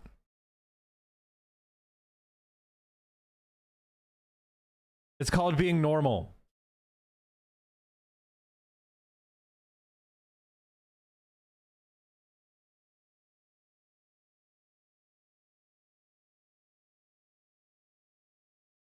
Then he'll go, no, no, no. Ephebophilia is the primary attraction to mid to late adolescents. I'm mostly attracted to adults. I'm just a little bit attracted to children. There are 15-year-old chicks that are like hot as fuck. So therefore, I am not an ephebophile, and you have slandered me yet again. Also, there's nothing inherently wrong with ephebophilia because 18-year-olds and 19-year-olds fall under the category of ephebophilia, and there's nothing wrong with being attracted to adults, so your normative position condemning ephebophilia in its entirety is already a flawed premise. And even if I was a pedophile, there's nothing— By the way, if any of this— I already out-debated this by proving that you're a pedophile if you're attracted to anybody who's under the age of majority based on the definition of what pedophile means and the definition of what children means. Like, it's just, it is what it is. It's totally fine to call somebody who's trying to fuck 15-year-olds a pedophile. Don't allow anyone to ever tell you that's wrong. No, it's right. And why is that right? Because 15-year-olds, while they may be going through puberty, they don't have the mental capacity to consent and understand the consequences of sex. Do you understand? So just because somebody physically could have sex doesn't mean that it's okay to have sex with them. They're vulnerable. They're protected. They're young. They're developing. They're a child mentally. So just because you want to fuck them physically, that makes you fucking perverted and a criminal and a pedophile. Attracted to children, it's only bad if you act on that attraction. So therefore, you have slandered me in countless ways, and my community will now harass you for years. See how you've now had an exhausting 20-minute debate about labels instead of focusing on the fact that Destiny admitted to being attracted to some children and admitted to acting on that attraction by sending a picture of a child in a bikini to his friends? This is the debate bro way. Crush your opponent through pedantic arguments about semantics so you never have to actually take accountability for your actions. As far as we know, I don't think Destiny falls under the clinical definition of pedophile, but the colloquial definition of pedophile is someone who is attracted to children, and Destiny is at least somewhat attracted to children. There are some 15, 16-year-old chicks that like look pretty fucking hot. Like I can't help that. Like some people mature fucking older. Destiny defended another streamer who got exposed for having sex with a 14-year-old by saying, even if he did bang a 14-year-old, no, that's not what pedophile means. Go look it up. Seriously, if you don't understand the difference between being attracted to someone that happens to be young and being attracted to someone because they are young, you have absolutely no business whatsoever commenting on the issue, period. It makes you look uneducated. I really want to see someone use this argument in court. Your Honor, I didn't have sex with that baby because I'm attracted to babies. I had sex with that baby because it just so happened to be a really hot baby. Most babies are not hot, but every once in a while, one of those extra special babies rolls their stroller on past my goon cave and I just can't help myself. But this does not make me a pedophile. You look really uneducated right now. You know what, Destiny? You can feel free to have your pedantic definition of pedophile that only applies to being specifically attracted to prepubescent children because of the fact that they are prepubescent. And I can say that I think you are a freak for saying as a 26-year-old that some 15-year-olds are hot as fuck, and for as a 23-year-old sharing around a picture of a 15-year-old in a bikini. Deal? The next child-related Destiny incident is when him and his friends, the Bro Squad, watched an 8-year-old boy shake his penis for them on a live stream. I think it wasn't actually that. I think they intentionally induced him to do it. It isn't just that they saw an 8-year-old boy do that on stream. They told him to.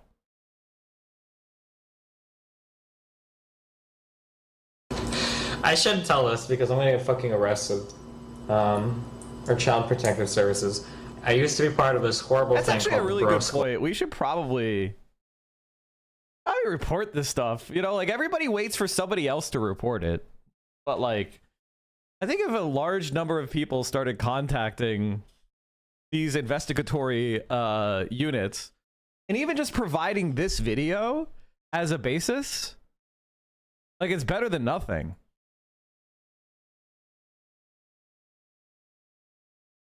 One. Okay.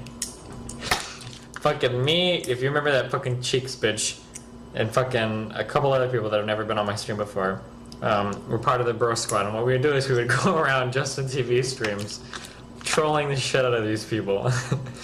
And we went around from fucking channel to channel, like fucking around. Like it was just horrible shit.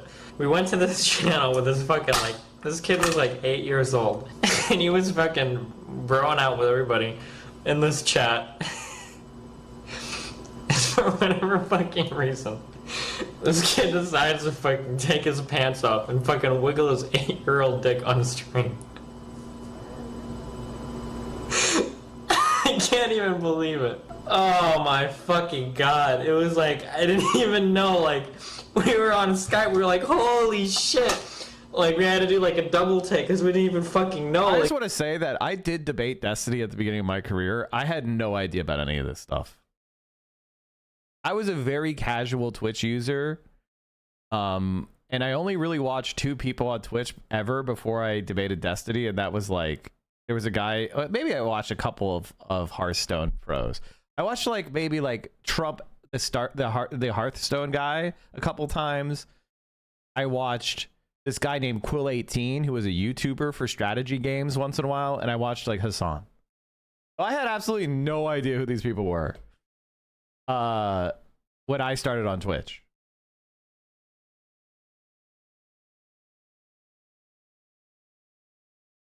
Like, what the fuck was on? Like, we were looking at like an 8-year-old dick like on the fucking screen.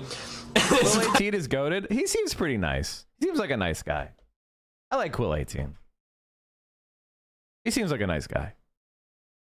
He seems like he has decent politics as well. Maybe not as left wing as me, but he seems like a nice guy. Good politics. Very, very wholesome. Fucking brother. You know, good politics for a normie, right? Like definitely a Bernie Sanders type guy. And his brother, we called him Captain Push-Ups, would like come in the room. And this guy was like fucking 14 years old. He had his shirt off and he was like this. Like watching this stream the entire time and shit. Oh my god. As far as what Destiny says in this clip, they didn't ask the child to pull his pants down, but I still think it's very bad that him and his bro squad didn't immediately click off of this live stream the second that this child exposed himself. You mean report it to get it banned because there's a child being sexually exploited?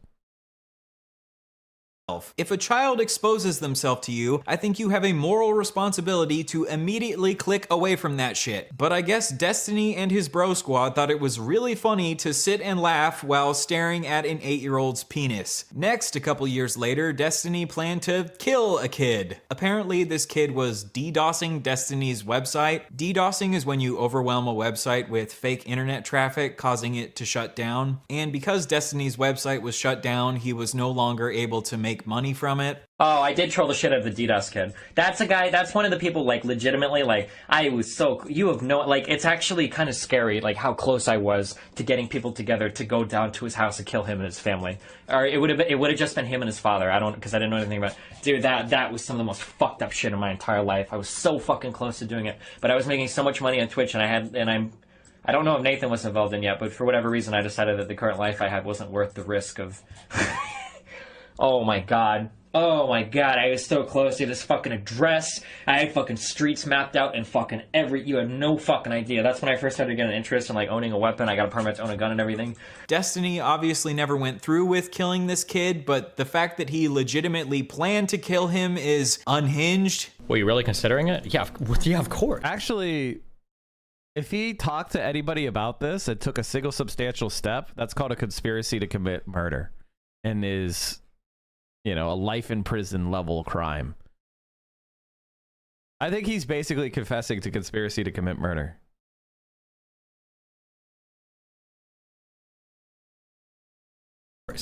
It's actually kind of scary, like how close I was to getting people together to go down to his house and kill him and his family. How old was the kid in relation to you? I think the kid was probably 16. I think I was 22. Destiny has defended this to this day, saying that if someone is stopping you from making money, this justifies killing them, even if they're a child. If you came outside every single day and some guy was slashing your tires and he wouldn't stop and you called the police and nobody wanted to do anything, despite having proof for it, you're like, well, I'm gonna have to attack this dude and maybe even kill him. Yeah, sure, go for it. Obviously, I agree that someone maliciously taking away your primary source of income is incredibly bad, but I think there are a lot of other possible avenues you could explore before. First of all, I want to say this. This is why we have public safety stuff, is so we don't enter into this state. This is what a failed society looks like. If somebody was doing this to you where they were slashing your tires every day and the cops just legitimately would not do anything, and you reacted and you eventually tried to protect yourself and your property, that would be legitimate as long as it was proportional. But that would be a sign that, you know, society has lost the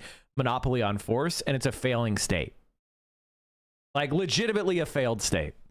So if you're saying, if you live in a failed state where people could just openly commit crimes and abuse people without ever any consequences ever, then yeah, you're already living in a failed state. And then when you return to a state of nature, then things are a little bit different. When you have to do, that's different than, you know, oh, this guy DDoSed me and I plan to murder his family. Or jumping to the nuclear option of shooting a child. As much as it obviously sucks to lose your income, I think if you need to choose between killing a child in cold blood and losing your Twitch revenue, you're just gonna need to put the fries in the bag and get a new job. The next child-related Destiny incident is when he encouraged an infamous lolly or drawn CP artist to draw a picture of his 6-year-old child. This artist is a man named Shadman. You might recognize Shadman from the recent controversy with Ava Chris Tyson from Mr. Beast, who was a really big fan of Shadman's work. Shadman has a long history of drawing pornographic images of actual children, including Keemstar's daughter, and because Destiny was aware of this, he encouraged Shadman to draw a pornographic image of his 6-year-old son. This controversy started because Destiny had been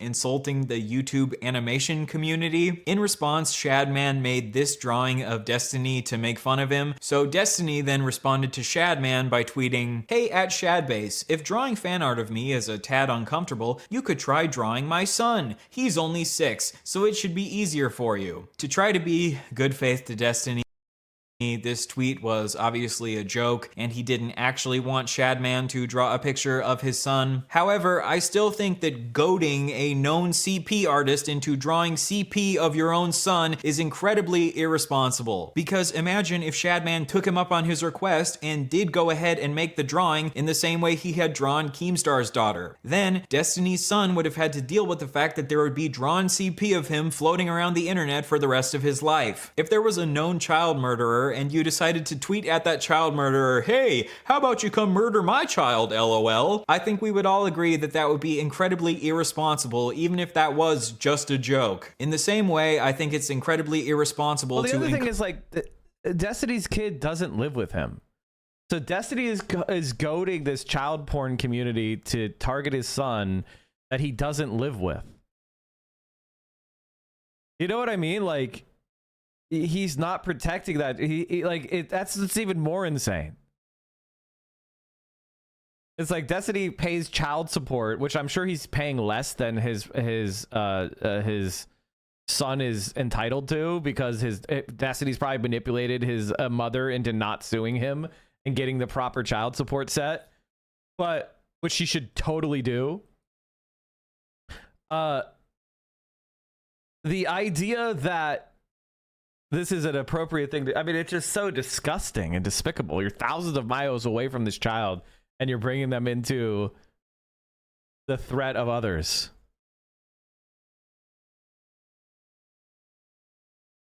encourage a known CP artist to draw CP of your child, even if it's just a joke. Thankfully, Shadman did not end up drawing Destiny's child like he had drawn Keemstar's child, and Destiny got to have fun making his little joke. What a great comeback. Even though this joke could have come at the expense of his 6-year-old son's safety. Even though a lot of these situations involving children happened quite a while ago, I still think Destiny has been spreading harmful rhetoric around children even quite recently. A couple years ago, Destiny said that a 30-year-old randomly sexting a 14-year-old would not be grooming. Let's say there's a person that's like 30 years old and tries to like randomly sext like 14-year-olds and 15-year-olds. That wouldn't be, I don't think that would be considered grooming. So that clip sounds pretty bad, right? But we don't want to approach Destiny in bad faith or take him out of context, so let's try to understand the actual argument that Destiny is making. That wouldn't be, I don't think that would be considered grooming. Now, let's say there's a person that's 30 years old and they're specifically seeking out like 14, 15-year-olds to kind of just like talk to them about their school life, figure out what their problems are, you know, be cool because you're old and you have experience, and then you kind of weasel in like sex.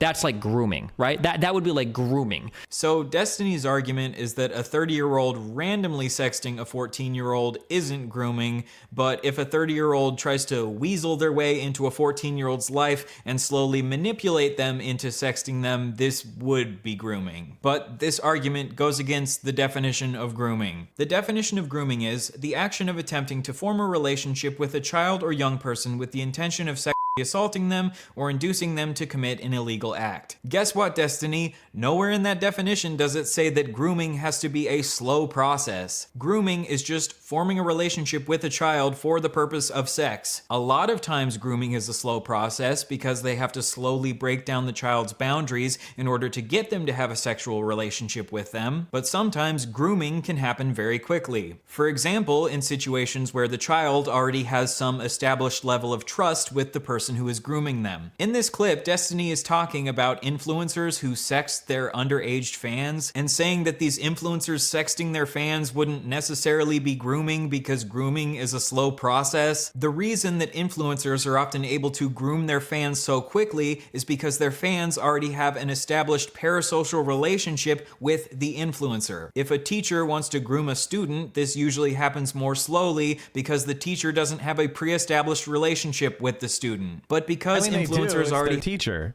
it's a position, it's a pre-established relationship of trust and authority.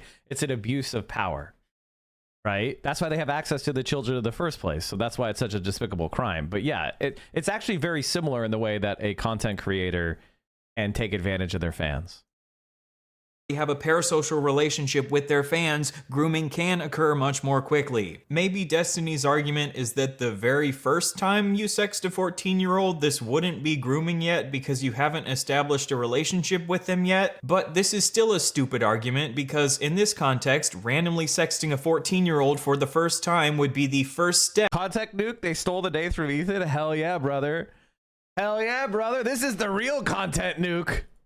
In attempting to groom them. You're acting like everyone else is so stupid for not understanding grooming while you don't understand grooming. Destiny would claim that he just cares about definitional specificity, but the specific definitions you're promoting aren't even accurate. I'm not saying that Destiny is making this argument because he wants to groom children, but when you combine him saying that some 15-year-olds are hot as fuck with him sharing around pictures of 15-year-olds in bikinis, with him saying that 30-year-olds sexting 14-year-olds isn't necessarily grooming, it starts to paint a very strange picture. Destiny also got really mad that people were labeling Drake a pedophile. He even had a debate about why it's totally fine for Millie Bobby Brown at 14 to be texting Drake about relationship advice. When you say he's texting her and he wants to give her dating advice, what if she's the one that brought it up first? Should he say something like, I'm sorry, but it's inappropriate for me to talk to you about high school boys? Or what? Like, what? Yeah. You do it all the time. When some young person comes up to you and starts saying some weird stuff, you just sit there with this 13-year-old and then you start having conversations extended about them about dating. Yeah, I have before. What do you mean? No, would I tell if a young person came up to me and they were asking me questions about some like boy problems or some shit? Yeah, I'd probably say, yeah, of course. What do you mean, I'm a 35-year-old man? Of course I'm gonna have better advice for them than some fucking random high school person. Yeah, of course. Wait. If a 15-year-old girl came up to me and she's like, there's some weird shit going on with a boy in my high school, I'd say, oh no, don't talk to me, honey. Go ask another 15-year-old boy, or ask your fucking mom and dad who are gonna tell you to never talk to any boys ever. No, what the fuck? Hold on. Absolute groomer. Absolute grooming behavior. Yes, you should tell the child to go talk to their parents and trusted adults who have a credentials and are appropriately vetted, you fucking internet sex pervert. Yeah, I don't want children talking to you about sex, you fucking freak. Look, do you think you should be talking to them about sex? It depends on the context. I don't give a what do you mean? If a 15-year-old asks me and she's like, I think I'm gonna this guy at school unprotected, yeah, I'd probably say, bro, you're 15, don't destroy your life. Make sure you guys are using protection. What the fuck? Why would I not say this? Okay, and do you think that most parents finding out that you're talking to their kids about sex and giving them advice, do you think they would take it well? I don't know. I don't give a They should be talking to their own kids about it. So apparently Destiny has given children relationship advice in the past. Destiny is famously really great at relationships, so I'm sure these children really appreciated his sage words of wisdom. But if there's one thing that nobody would ever say about Destiny, is that he makes good personal life dating decisions. Destiny also says that he thinks he would give better relationship advice than a child's parents, and that he would give a child sex advice even if this would upset the child's parents. Who cares if parents don't want you to talk to their kids about sex? Destiny understands your kids better than you do. Destiny... By the way, that shows you how much of his mentality is as a kind of sexual agent and not as a parent. Destiny, do you want weird 35-year-old men who have goaded other boys to show their penises on stream, who fondly told the story of a young boy showing the penis on stream, or inappropriately sexually messaged underage fans, or groomed their young teenage fans? Do you think that that's a good person to talk to your son about sex? I don't think so. I don't think so. This is the guy who Vouch based his entire personality upon. I know. You're a rule utilitarian, right? You believe that we should establish moral rules based on what generally leads to the least amount of harm. But you don't think that it would be good to establish a general rule that it's not safe for 31-year-olds like Drake to be texting 14-year-olds like Millie Bobby Brown about their relationships? Of course, there can be hypothetical situations where this isn't harmful and the adult actually does have good intentions, but in general, I don't think it's safe. It's Diddy! He didn't have good intentions! For children to be having these sorts of private conversations with adults. And I think it is totally reasonable to side-eye Drake for having these sorts of conversations with Millie Bobby Brown, especially because he kissed a child on stage. How old are you?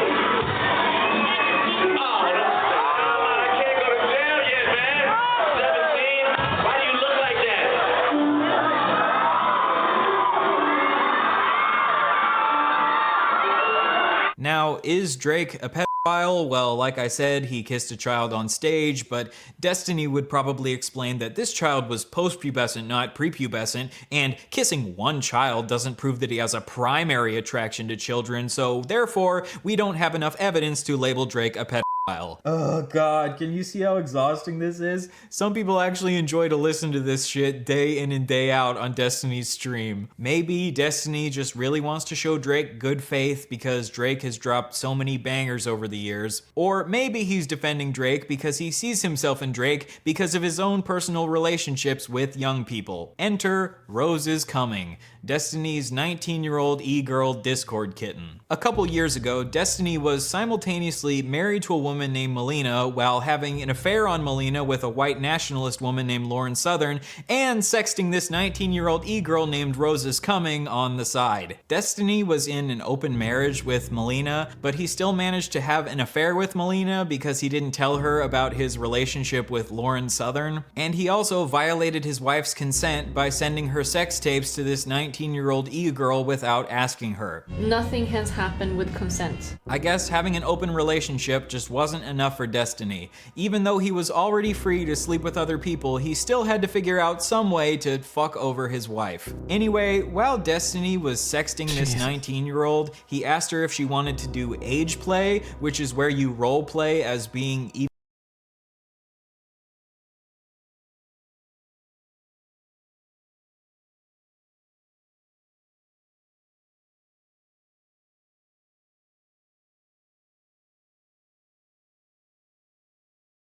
This motherfucker should be in jail.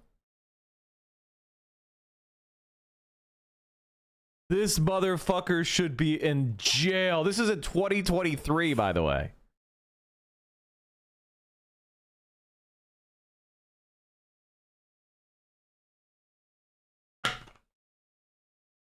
Even younger. She was already 15 years younger than him, but you know, why not add on another 5 or 10 years for good measure? According to Destiny himself, he views sexting 19-year-olds as the same as sexting 15-year-olds. When you're 19, you're a little kid, okay? Now, if you're 22, a 19-year-old's not a kid to you, okay? I'm 29. A 19-year-old might as well be a 15-year-old to me. It's all the fucking same, dude. Don't give me this fucking, just because of some legal age of consent, whatever bullshit, I have about as much in common with like an 18-year-old, 19-year-old fucking freshman in school as I would a fucking sophomore in high school. Any type of inclination towards any of those people is really fucking weird. If you live with your mom and dad still pay all of your bills, you're still a virgin, you've never been in a relationship, you don't go to school, you've never even had a job before, you've never lived on your own, you're a child.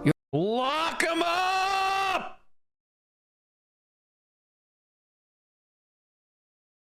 You're very much a child. So Destiny views 19-year-olds as little kids. You're a little kid. And says that being attracted to them is really fucking weird. Really fucking weird. Yet here he is 5 years later at age 34, sexting this 19-year-old, asking her if she wants to do age play with him, and sending her non-consensual sex tapes of his friends and wife. And honestly, it doesn't even matter what my opinion is of this. In Destiny's own words, he thinks that— All right, chat, I just tweeted. You gotta, we gotta spread this on Twitter too. Make sure you get in there, like, comment, and subscribe. Like, the only, like, obviously, if you're disgusted by this, you've got to work extra effort. Take 5-10 minutes. Try to spread this to as many people as you can who have ever talked about Destiny, thought about Destiny. It's important that this gets spread around. Like, this video deserves to be seen. You know, I think this guy has been too fair to Destiny, quite frankly. We need reposts, we need comments, we need likes, we need to get this shit boosted. And make sure you go to YouTube and you like, comment, and on this video. Boost it. This is also gross. I'm embarrassed I know about it. The worst thing that you could do is not say anything.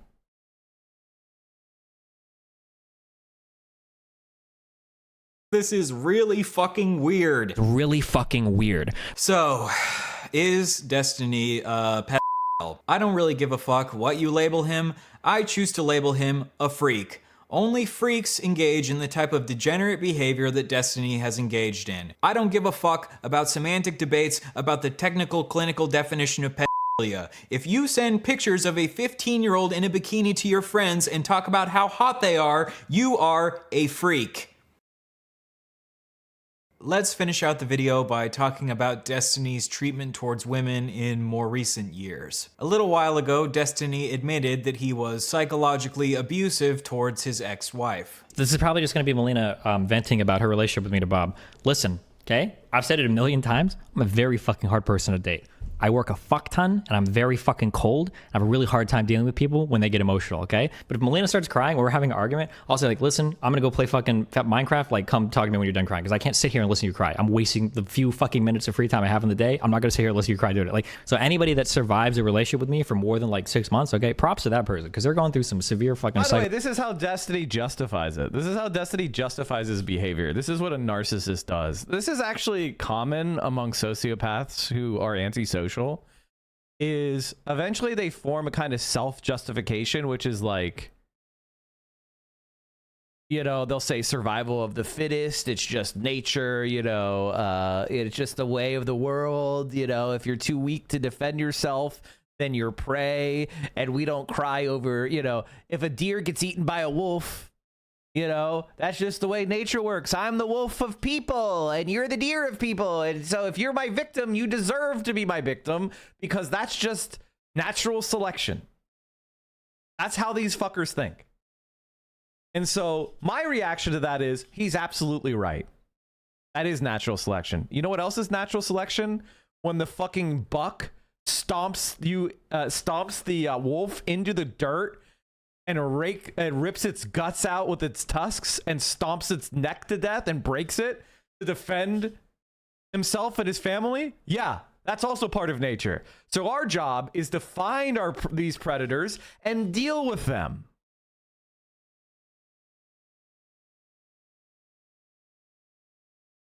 Psychological abuse, all right? It's a fucking hard thing to deal with. I'm not joking. Maybe Destiny's fans would claim that he was being hyperbolic here and he wasn't actually admitting to being abusive. But here's his best friend Dan also saying that Destiny was really shitty towards his ex-wife. I'll say this also. I think Steven was a fucking really shitty husband to Melina, okay? I'm coming out here saying it right now. I don't think Steve would deny it either, but it's not good. The way that he was. Like, I talked to Melina a lot of times and she was crying and miserable and everything else. And Steve would say, what do you want me to say? I'm a selfish motherfucker. That's why I'm in the relationship that I'm in, the way that I do things that I'm in. And Melina, like, really was hurt by it. And I think, like, she was like, you know, what should I do? Should I leave? And I'll tell you this, I never was like, I was never like, no, you should stay and make things out. I told her multiple times, like, listen, if you feel like this is an abusive relationship, get the fuck out of there immediately. Melina herself has also accused Destiny of being psychologically abusive towards her. I'm irritated by a couple things. One thing I'm irritated about is that my ex-wife has reached out to a ton of people. At least 5 mutual friends have alerted me. I have no idea how many other are affected. Basically saying that I've lied about a ton of stuff and that I am abusive. So Destiny has said that he was psychologically abusive towards Melina. Melina has said that Destiny was psychologically abusive towards Melina. And Destiny's best friend Dan also seems to think that Destiny was psychologically abusive towards Melina. I wonder if maybe Destiny was psychologically abusive towards Melina. Destiny seems to think that as long as he's like, yep, I'm an abuser, deal with it. Because they're going through some severe fucking psychological abuse, all right? It's a fucking... By the way, chat, that's exactly right. And as I said before, the solution to this problem is reporting to the authorities, lawsuits. That means giving money to Pixie's legal fund. That means reporting this stuff to tip lines and reporting it. I mean, this guy is a open sex criminal. He's a danger to people. I mean, like, this guy needs to be punished for these crimes that he's committed. This isn't like we disagree on a political point. I would never say somebody should go to prison just because I disagree with them on a political point. Okay, maybe at the point of a rhetorical hyperbole. But when somebody is this blatant with their crimes, whether it is spousal abuse, whether it is these, I mean, like, this stuff has to be dealt with. I mean, there's a bunch of active victims, and he was, after the leaks happened, he was sending the leaks to other people. As it was happening, after the leaks came out, he was sending the leaks to more people. This guy he needs help. And it's honestly not even retribution. He needs help. He needs some time away from the computer. Hard thing to deal with. I'm not joking. That he can just move on from this and sweep it under the rug, but I don't believe he should be allowed to do this. And I don't understand why any woman would ever want to associate with Destiny after seeing shit like this. Destiny not only has a history of allegedly being abusive himself, he also has a history of surrounding himself with other abusive men. Years ago, the streamer Vosh was exposed by Destiny for harassing a woman named Poppy. Yeah, so the problem is that we've gotten these complaints for, like, I think about a year, where, like, you've been, like, really sexually aggressive from a variety of people. Okay. Yeah. Well, no, the worst thing is that you engage...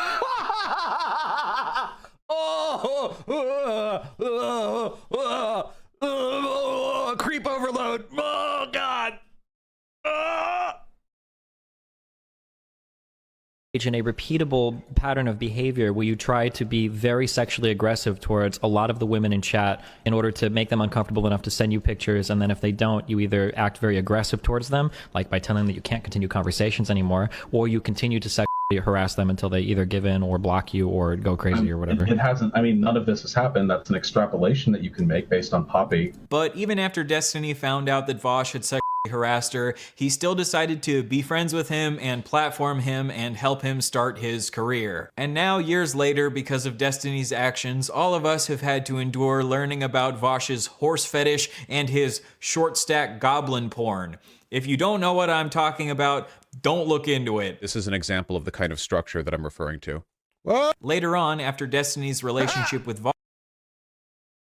By the way, chat, if you don't know what that clip was, that was Vaush brought up drawn zoophilic child porn on his stream live.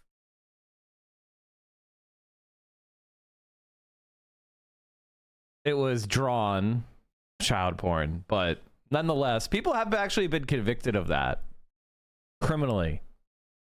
So, like, I know people are out there who are like, that's just, it's just loli porn, but people have gone to prison for that content. Like, drawn or simulated child pornography is illegal in many countries and many places. So, like, you know, try to sweep that under the rug as just art is not okay either. Vosh fell apart, Destiny decided to become friends with a racist named Mr. Girl. And Mr. Girl is not allegedly a racist, he is a racist. He posted a video openly admitting to raping a woman. A couple years ago, I matched with a woman on Tinder. I say woman because she was 46. Anyway, we got frozen yogurt. She came over. We got naked. I got naked. Then we both got naked. We started making out. Sex kind of makes me anxious, so I don't like a ton of foreplay. To me, it should be like tearing off a Band-Aid, right?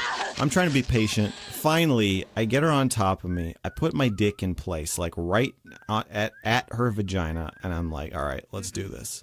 She holds perfectly still and says, I'm not ready. Clear as day, no mistaking her meaning. She doesn't consent. But she has this look in her eye, like she's daring me to just push it in. Like I'm some kind of pussy if I don't. I could have been imagining that, but I grabbed her shoulders and pushed her down onto my dick. I fucked her! Did she like that I did that? I think so. She probably had mixed feelings about it. Was it rape? Yes!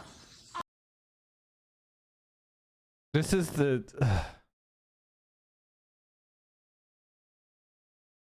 This is what happens. This is your brain on edgelord.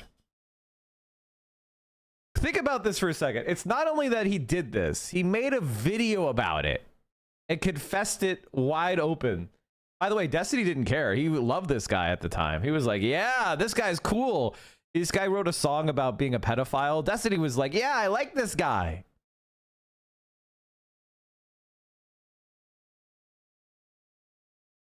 I'm sorry about the content, chat. I didn't know. I would have given more warnings about this. Sorry. I don't know. She told me not to, and I did it anyway. That makes it rape. I don't know what went through Mr. Girl's head that he thought it was a good idea to openly admit to raping someone on the internet, but that's Mr. Girl for you. Mr. Girl is most well known for his review of the movie Cuties, where he said that he found the 10-year-old girls in that movie hot. And it juxtaposes these amazing scenes where it's like you'll see the girls playing on a bed where they're stuffing gummy bears in their mouths and they're just...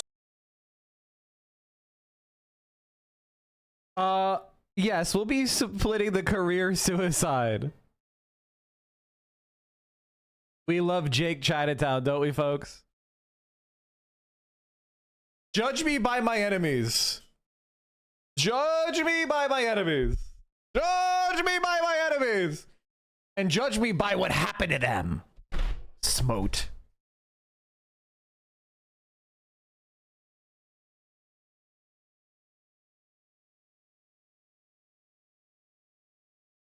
just totally children. And then you'll see them shaking their booties on this stairway as they make this this viral video, and they're pretty hot. 10 years old is 5 years too young for Destiny's taste, but he decided to become friends with Mr. Girl anyway. Mr. Girl also released a bunch of videos where he was like emotionally abusing his girlfriend on camera. After they had been friends for a while, Destiny and Mr. Girl got into some drama because Destiny had banned Mr. Girl from Destiny's subreddit because Mr. Girl was criticizing Destiny for the way that he had defended Nick Fuentes. And then a few months after this, Mr. Girl released a report called the Destiny Report, where he outlined all of the ways that he believes Destiny is an abuser. Most people ignored this report because they didn't really care to listen to a potential abusive pedophile rapist give his opinions on why he thinks Destiny is abusive. The report was also over 100,000 words long, and it was terribly formatted, and honestly, no one had time to read all that shit. And while I personally think that Mr. Girl is a disgusting weirdo, I do think he made a couple decent points in his report. Mr. Girl's main perspective is that he believes Destiny has a pattern of being... So in other words, a Mr. Girl was fighting with Destiny because Destiny was platforming a Nazi. This guy was like, I can't believe you're platforming a Nazi. That's disgusting. And Destiny banned him.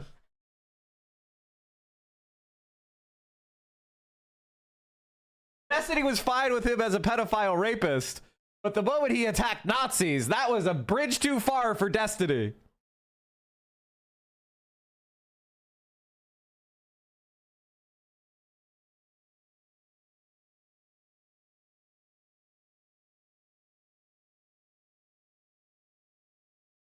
By the way, chat, the Ethan Klein like nuke. Here's what I want to go ahead and say this.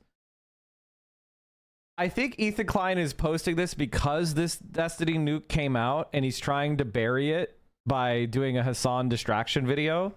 Because Ethan Klein and Destiny are very closely intertwined, especially on his anti-Hassan stuff. So I think he's timing it to try to bury this video. My suggestion is don't watch this on Ethan's channel. I'm sure somebody's going to download it, rip it, and post it. If you want to look for clips, look for an alternative posting. Or if necessary, watch it through somebody else reacting to it. Don't post comments on it. Don't, interact with it. Say, don't recommend this viewer. Like the reason why Ethan Klein is doing this is because the H3 podcast, the Social Blade, is dire. Like, it's dying out. Like, his channel is legitimately dying out. I mean, like, the subscriptions are negative. They've been negative for a while. He's losing subs. He's down 10,000 subs the last 30 days. Like, it's just down, Like, his audience is crumbling. And nobody really gives a shit. Like, sure, there's some diehard H3 fans, but you could see, like, back when he was hanging out with Hassan, he was like millions and millions of views per month. Now he's down to like a quarter of that. Blind go down, right? He's actually had like he's down hundreds of thousands of subscribers. So this channel's dying out. So he's now going back to his old channel and he's trying to revive it. This isn't true. He doesn't care about anything, okay? He's trying to create this big drama with Hassan, build up the hype, and then post it on his other channel that still has more subscribers that he hasn't posted on for years as an attempt to like revive his career and get into everybody's algorithm. It's part of a content strategy, all right? So, like, it is what it is. By the way, chat, speaking of career goals, I just realized we're 4.5 hours into the stream and I forgot to shill. If you appreciate me as a voice, if you appreciate me as somebody who will always tell you the truth about people and who will always be good faith, I'm not a drama frog who goes and attacks people for no reason, right? When I disagree with someone, I try to disagree with it based on their beliefs or their actions. If you enjoy this type of content, if you believe that you want to see more content like this, please consider supporting this stream by subscribing. Chuck D's with the 50 ball. Chuck D's came out of nowhere and has already dropped 200 subs this week. That's fucking crazy. M Gauntlet, thank you for the 5-tier ones. Holy shit. But if you enjoy this type of content, if you enjoy having somebody who has got a left-wing perspective, Mobius Loop with another 50 bomb.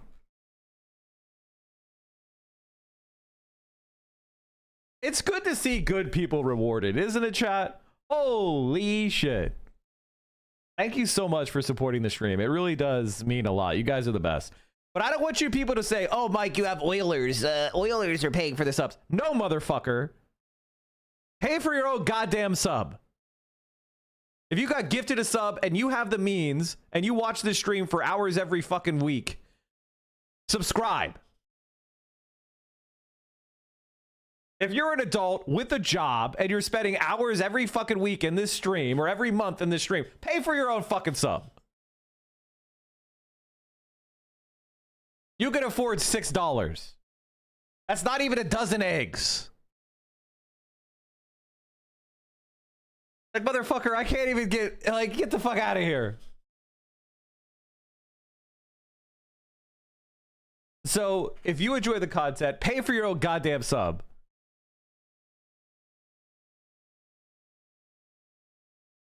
All right. Anyway, what was I saying? Oh, we are at a level 12 hype train right now, chat. The top sub gifter, the top bit donor will become the hype train conductor badge. Right now, it's New York Ancient at 250 bits and Chuck D's with 50 gifted subs. Wow. The top sub gifter, top bit donor become a hype train conductor. They get a golden locomotive, and then you get a permanent purple locomotive forever and ever and ever. If you sub, resub, give a prime sub, or gift a sub, or give at least 200 bits during the hype trade, you get a hype chest, which unlocks shit for you site-wide. Also, chat, this week, I added 2 new animated emotes. DSA America, and DSA Dank. 2 new animated emotes. I have made increased value. Increased value for your subs. Look at that. All right, let's get back to this shit. Thank you for supporting the stream. I want to keep watching the video, though. I don't want to. I shilled enough. Thank you, everybody. Please do sub, though. Abusive towards the women in his orbit. And now that we've seen evidence that Destiny has been Wooish created DSA Dank and Grimferno created DSA America. 2 amazing community members. The artistes. Sharing sex tapes of his orbiters and his ex-wife behind their back without their consent, I think this adds some credence to the idea that there might be a pattern of abuse happening here. In my opinion, Destiny kind of reminds me of the character of Dennis from It's Always Sunny in Philadelphia. If Dennis was not tall, not an attractive actor, not doing it comedically. Was shorter and scrawnier and more annoying. I didn't know I was being filmed. If you're in my room, you're always being filmed. You are. He does. True. He does. It's his thing. It's kind of creepy. In case you haven't seen the show, the character Dennis is known for being a psychopath who's incredibly good at manipulating women. Oh, look, I'm not narcissistic. That's good. I told you guys I was humble. We're a bit Machiavellian, a bit not psychotic. Psychopathy. Can he not read? This isn't some sort of obscure word. Psychopath, a bit psychopathic. That's what I'm looking for. The most famous clip of Dennis is where he explains that if you take a woman out on a boat with you, she won't say no to having sex with you because of the implication. The whole purpose of buying the boat in the first place was to get the ladies nice and tipsy topside so we can take them to a nice, comfortable place below deck and, you know, they can't refuse because of the implication. Oh, okay. You had me going there for the first part. The second half kind of threw me. Well, dude, think about it. She's out in the middle of nowhere with some dude she barely knows. You know, she looks around her. What does she see? Nothing but open ocean. There's nowhere for me to run. What am I going to do? Say no? Okay, that that seems really dark. No, it's not dark. You're misunderstanding me, bro. I think I am. Yeah, you are. Because if the girl said no, then the answer obviously is no. No. But the thing Right. is she's not gonna say no. She would never say no because of the implication. Well, in 2020, Destiny explains that he doesn't Destiny's dating advice. think it would be good for someone who has a large online platform to be sexting the women who he has as guests on his show because of the implication. Let's say that I run like a really big podcast. I get 30,000 viewers. Let's say that I have a podcast. I got 30,000 viewers. Let's say that there's a girl that messages me. We talk for a little bit and she really wants to be on. And I'm like, yeah, cool. Like, you really want to come on the podcast, blah, blah, blah. I could probably start sexting her and she'll probably give in and send me nudes and shit because she doesn't want to lose that opportunity. She might not actually want That's to. what he literally does. That's what he literally did. What I'm hearing is that there are dozens and dozens of people that he sent like revenge porn to. Like, we're still getting more accusations coming forward. She might not be into it really at all, but if I start propositioning her, if she says no to me, she might worry like, fuck, like if I say no to this guy, like I'm not going to make it on that podcast. Oh yeah, definitely. And then are you wrong for asking in that case, even though you saw it? I think it is wrong. Yeah, I don't think you should. However, as we now know, Destiny has a long history of doing this exact thing to the women who are guests on his show. I don't like the idea that we're normalizing, you know, someone bringing in a bunch of small content creators that are women, fucking them, right? And then when that fallout inevitably happens, like, just cast them away. Like, it's a really weird dynamic. I work with women, and I'm happy with the fact that it's professional. Yeah, but dude, that's because you're not a sex pervert, and you're not a misogynist, and you're not a freak. See, that's why you're having a problem with Destiny, because you have values and you believe in something other than treating everybody else like a peasant or a pawn that you exploit to the maximum degree. You're not a psycho. Okay? I may disagree with you on politics, but you see, this is bad behavior. This is wrong. I don't want to live in a world like this. That's the world Destiny wants to live in, where he gets to do whatever the fuck he wants. Maybe this guy is a freak. I don't know who this guy is. I'm just saying, oh, this is Destiny's close friend Abba. Oh, okay, never mind. I don't know who this guy is. Sorry, chat, but even this guy recognizes that's freak shit. That needs to be a standard that we set for more people, because I hate the idea that You're like, Mike, what sub count are you at? Oh yeah, I didn't update my sub count. It's gonna bum you out, chat. Wow. It went down. Show up on screen with a woman and it's automatically sex. But can I really be mad at an audience for thinking that when I hang out with Steven, who literally fucks pretty much everybody he works with? It is possible that like you are like a very like mature person, and even if they turned you down, you're still cool with them being on your podcast. Like there are some people like that, but like not everybody, no one knows. That's the problem. Nobody can ever know that if you're actually that kind of person. That's why it's like a very hazy area where you can't really consent in that situation because you don't really know. So on the one hand, he is saying that you shouldn't sext with women who are guests on your show because they can't fully consent, and on the other hand, he is sexting with most of the women who are guests on his show and sharing around their sex tapes without their consent. A woman named Lav came forward and said that she felt pressured to send Destiny feet pics in exchange for being a guest on his stream. At least in my case, I was so desperate to get out of sex work, and I told him that, and he said, why don't you stream with me? This can open up an avenue where like you don't have to do what you hate to do. And I'm a political streamer. You can get into politics, like fully extending himself to me in a way that was like very friendly. And then it turned into something like, oh, right after that conversation, he was like, oh, by the way, I don't see any feet on your profile. He. Like immediately after. Apparently, after she sent him feet pics, he said, welcome to the Orbiters Club, implying that sending her feet pics is what will give her the chance to be one of his orbiters. Now, Destiny claims that this was a completely ironic joke and it wasn't meant to be taken. Okay, I can't be the only one noticing this, but Destiny has said he's bisexual or pansexual, right? Is this also true of the men? Because like, it would be probably even more blackmail if he was doing it for the men. Like, men would be even more humiliated, especially if they were publicly bi or gay.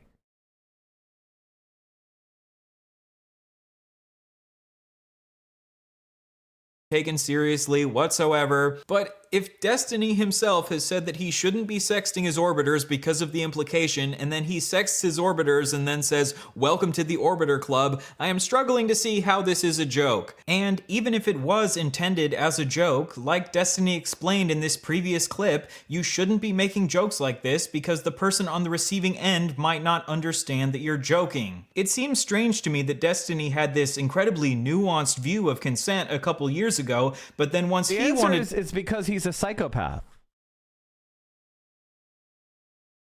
Like, you see, for many of us who are normal, we understand things and we understand values and we rationalize it and we use our intellect and we believe things about the world and we change our minds and we treat other people as equal agents in the world and we give them respect out of a kind of reciprocal morality. I treat you, it's the gold rule. I'll treat you the way I want to be treated, right? I create these rules of behavior and I try to be reciprocal with other human beings because I want to live in a world where everybody respects each other and we all follow these rules of behavior and we give each other agency. We live that way, right? That's how you and I think. For Destiny, being aware of these like kind of concepts of consent, being aware of power dynamics allows him to use power better. Like, Destiny understands, he studies power and vulnerability so he can exploit vulnerability. You and I study power so that we can counter abuse and counter exploitation. He studies power theory in order to abuse power theory and abuse people. He studies manipulation in order to manipulate. He studies cults in order to create a cult. Like, actual evil shit. To start sexting people, all of these rules that he set for himself went out the window. Now, again, there are exceptions. Maybe you're friends with this person for 10 years or some shit, and you guys have like some, like, it could be like very niche. I don't want to say like every single time, but like as a blanket rule, if you even have to stop and think about this, you should just not do it. It's just a bad idea. Later on, Lav accused Destiny of being the Harvey Weinstein of YouTube because she felt like Destiny had a pattern of manipulating the women in his orbit. I mean, I've called him the Harvey Weinstein of YouTube for a long time. He absolutely is. And he's going to get away with it unless he gets prosecuted. Into doing sexual favors for him, and because she felt like it was emotionally abusive that every woman who came on Destiny's stream would inevitably be flooded with hate comments on his subreddit, which Destiny would refuse to take down. If you come onto Destiny's stream as a woman, you can be pretty safe to assume that you are gonna get a bunch of hate comments on Destiny's subreddit. But according to Destiny's community, it's not because they hate women, it's just because these particular women all happen to be too stupid to debate their daddy Destiny. One time, Destiny's head moderator of his subreddit named Forethought sent one of his female orbiters the message, "Kelly Jean, stop pretending like you're hurt by sexism. Your greatest aspiration was being an esports victim. Holy fuck, no wonder you wish you got raped. You've got literally nothing going on to be doing this at 40. After seeing these messages, Destiny refused to remove Forethought as a moderator of his subreddit. But the whole idea is that if there's no wrong way to treat Kelly Jean or whatever, if that's her mentality when it comes to her, who's to say that doesn't expand to other people? But can we just start, why is it okay to do whatever you want to Kelly Jean? Oh yeah. You'd have to ask Destiny that. I mean, it's Kelly Jean. By the way, Loaderbox quiet. Loaderbox silent. Even Irrelevant was saying this is wrong. Of course, Dan defending it because, again, Dan is another sociopath. He doesn't give a shit about anybody but himself. That's not nice. Yeah, but if you have that mentality, Destiny, then yeah, he's gonna copy it, isn't he? I wonder why women don't always feel comfortable on Destiny's subreddit. At the time, Destiny and his community absolutely tore Lav to shreds because they didn't think that she had enough evidence to substantiate the claim that Destiny was the Harvey Weinstein of YouTube. One time when Lav was in the hospital, Destiny sent to his public chat, like, "I wish this person would just kill themselves already or fuck off from my shit forever." Destiny even one time shared with his public chat that there was a Kiwi Farms thread being made about Lav. In case you don't know, Kiwi Farms is a message board that is famous for doxing and harassing people they don't like. It's more than that. Like, when you say doxing and harassing, that's underestimating Kiwi Farms. Kiwi Farms is more like how do we drive people to suicide? How do we slander people? How do we reveal their most intimate moments or their embarrassing moments? How do we interpret that? How do we spread that? How do we, you know, open these people up to being targeted by unhinged, insane people and stalkers? It's like the stalker forum. Like even like telling people about it is kind of a dangerous thing to do, but it is what it is. Like, you know, it exists. It's not a hit secret. By sending this is one of the reasons why Keffels had a career, because Keffels took on Kiwi Farms and they did a good job of attacking it for a while, and then Keffels kind of, you know, ruined all that goodwill. Let's just put it that way. Destiny's community to her Kiwi Farms page, Destiny was essentially doxing her. To be clear, I'm not trying to 100% defend Lav here. I think that some of the negative comments about her debating were accurate. I don't think she's a particularly good debater. I also don't think that she necessarily had enough evidence to back up the claim that Destiny is the Harvey Weinstein of YouTube. Although these days I do think there is a lot more evidence pointing to that being the case. She also one time claimed that Hassan had slept with a 17-year-old, which she didn't have any evidence to back up, and then Hassan ended up tearing her to shreds for that. And since then, she has become a TERF who says a bunch of racist and transphobic shit on Twitter. However, I do still think that the treatment she endured from Destiny's community was insane. Being a bad person does not disqualify you from being abused. And if a woman feels like she's being abused by you and your community, I don't think a good way to prove that you're actually not abusive is by telling her to kill herself and doxing her. Destiny's community wrote off Lav as mentally unstable and insane, and because both her and Mr. Girl were widely hated by most people on the internet, most people ignored their allegations that Destiny was abusive. Destiny has a long history of bringing mentally ill women onto his stream, to the point where it's a meme in his community that all of the women on Destiny's stream have BPD. Destiny himself has said that he's most attracted to women who he considers mentally unstable. This dude really has a penchant for going after mentally ill women, okay? Women with like severe depression, and a lot of them got like self-diagnosed BPD or some bullshit. Like, he just likes that. I don't know. To me, because he knows they're vulnerable. Also, when women, it's to discredit them. When they come out with accusations, he can discredit them as being mentally ill and having a personality disorder. So he likes the fact that these people have confessed to having it, because it's a vulnerability that he can manipulate. I mean, it's because he's a psychopath predator. There's a pattern with a lot of these girls, a bit weird. But the question is, does Destiny just happen to attract a bunch of mentally unstable women to his stream, or does he purposefully attract mentally unstable women because he knows they are more easy to abuse? Another mentally ill woman that Destiny had a long conflict with was a woman named Anna. Just like with Lav, Destiny also encouraged his community to go to Anna's Kiwi Farms thread, and he encouraged them to post in her thread. Oh, okay. Also, heads up, this is my only non-media blackout time, okay? This is my only non-media blackout time. I will immediately go back to this, okay? Somebody on Kiwi Farms has made a thread of Anna. So if you are obsessed with Anna and you want to talk about her all the time, you, chatter, you can actually go to Kiwi Farms and you can go and post all you want, read all you want. Go there, post about it, talk about it. People put a lot of effort into categorizing and archiving everything. There you go, okay? And in the thread about Anna that Destiny encouraged his fans to go message, they doxed Anna. And it was later revealed that at this time, Destiny was secretly in an ongoing sexual relationship. By the way, it's very important to understand that Destiny's fan base is a significant portion of the Kiwi Farms fan base. Like, people will go years and years and years and years posting on the internet, making content, creating stuff for their communities, and they will not have a Kiwi Farms thread. The moment they interact with Destiny, they get a Kiwi Farms thread. Like, I think he's probably the largest content creator who's outside of the alt-right, like explicitly alt-right, or just outright neo-Nazi. That is a Kiwi Farms entry point. Like, he is like by far and away one of the most dangerous content creators to interact with at all, because he interacts with these kind of freak stalker websites and communities.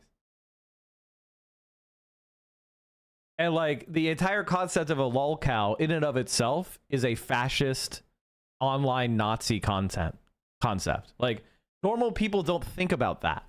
Normal people do not see a vulnerable person with autism or a mental disability or some sort of social disorder and go, I'm gonna torture that person for lols. Like, that is a mentally ill, psychopathic thing to want to do. If I see somebody who is off-putting or is doing or is acting up and they have a clear mental illness or personality disorder, you know what my reaction is? To try to get that person help and to disengage, because that's called being well-adjusted and normal. The very desire to engage in this type of behavior is a sign of mental illness itself. Relationship with Anna. So you acknowledge that you've been sexting with her for a year? Yeah, we've had on and off, sure. In response to this, Anna texted Destiny, "You literally ruined my fucking life. You just doxed me on your stream. Fuck you. You put me in danger." And Destiny responded to this by saying, "You're doing it to yourself and you're going to keep doing it to yourself." This is one of the most insane things I have ever seen in my entire life. Choosing to dox a woman you are actively sexting with just because she pissed you off. I guess if you want to live life by Destiny's rules, if your wife or girlfriend or friends with benefits ever pisses you off, why not just dox her to hundreds of thousands of people? I also want to be clear that I'm not defending Anna. Anna also has a long history of harassing Steven, which is obviously not good, but... Okay. Again, this guy is way too friendly with Destiny. Dude, if somebody is being attacked by someone, them responding is just, that's normal reciprocal behavior. Now, maybe she's unhealthy, maybe she's traumatized, but like, wow, the bully victim punched the bully. I can't believe they're both fighting. It's like, no, I mean, if a bully will not stop harassing someone and a bully victim defends themselves, it's not the same thing. One is the aggressor, one is the defender. It's not good to punch people, but it becomes justifiable in self-defense.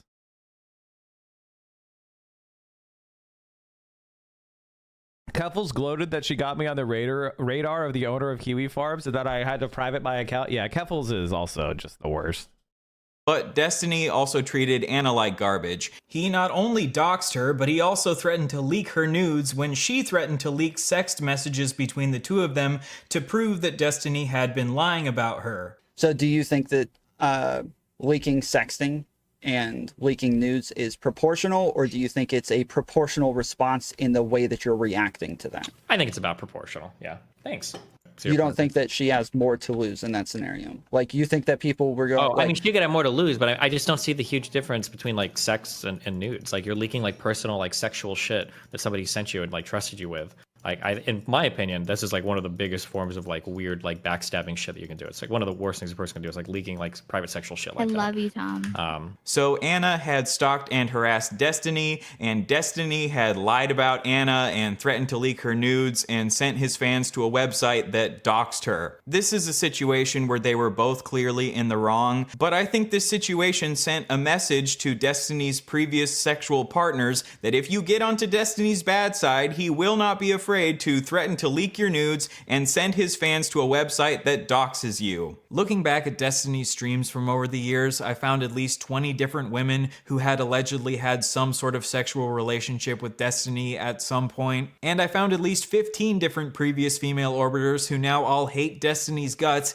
and Destiny now labels them as crazy. The fact that Destiny has had sex with a bunch of his orbiters and now a bunch of them hate him doesn't necessarily prove abuse, but what I do know is that Destiny is not living by the standard he expects other people to live by. Again, he said himself that you should not sext people who are guests on your platform because they might not be able to fully consent because of the implication. I think it is wrong, yeah. I don't think you should. And at the very least, he has totally and utterly failed at living up to this standard of conduct that he expects other people to live by. I think we would need more evidence to concretely prove that Destiny's stream really is this system of abuse, but all I know is that there are at least 4 alleged victims and a whole host of other women who absolutely hate Destiny's guts, so I would recommend that women should stay as far away from Destiny's community as possible. If you know that the people you're going to be involved with are only short-term partners, and you constantly see the after effect of most of your hookups and your interactions leaving a trail of broken hearts and disappointed people.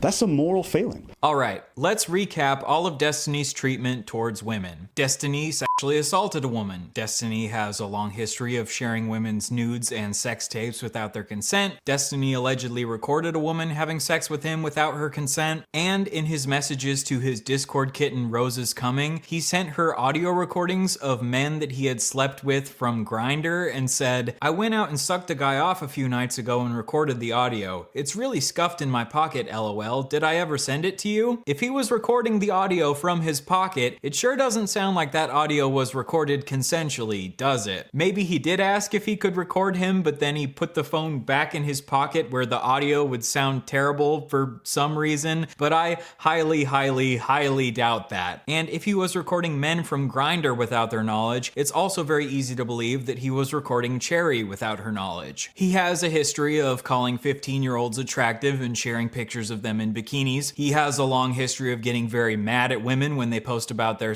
sexual assaults on social media. He has allegedly abused at least one of his female orbiters and was psychologically abusive towards his ex-wife. And he also admitted to choking out another one of his exes multiple times. However, he claims that this was done in self-defense. Because you better fucking believe I had to fucking choke her out a few fucking times. Finally, Destiny has a history of doxing and threatening to leak the nudes of women that get on his bad side. I find this incredibly ironic because in his Keffels manifesto, he says that progressives believe there's no such thing as bad tactics, only bad targets. And what comes of the belief that there are no bad tactics, only bad targets? Well, if you ask me, doxing women and threatening to leak their nudes is the definition of bad tactics that you should not be doing even if you think that woman is a valid target. If you add up all of these allegations, I think it's time to consider that maybe Destiny is just not a good fucking person. Maybe he's your typical male feminist and all of the liberal bullshit that he spews on his platform is just him trying to get into women's pants. Before it had been publicly exposed that Destiny had shared Pixie's sex tapes without her consent, in private he acknowledged that he had severely, at the very least psychologically, damaged her. But once Pixie came out with her allegations publicly and announced that she was planning to sue Destiny, he went back to his old defensive ways and took accountability for nothing. He posted to his subreddit, "Legal arc beginning in mysterious ways, such wow," which is the most millennial cringe way possible to respond to allegations of sex crimes. In this post, he never takes direct accountability for sharing Pixie's sex tapes with Rose is Coming without her consent, and instead he focuses on how he's a victim too because his nudes were also leaked by the hacker that apparently hacked Rose is Coming. Obviously, Destiny is also a victim in this situation, but I struggle to find empathy for him because he refuses to take accountability for sharing the sex tapes non-consensually in the first place, which led to this entire mess. He also talks about how Pixie was asking him for a large amount of money because she was trying to teach him a lesson, and I don't necessarily see anything wrong with her wanting to Exactly. There's nothing wrong with that. There's absolutely nothing wrong with wanting compensation from someone who fucks you over and causes you damage and psychological harm and reputational harm. You deserve to pay millions of dollars to a person for violating their most private shit. If somebody leaked a sex tape of me without my knowledge or consent, there isn't any amount of money that they could pay me that would make me okay with it.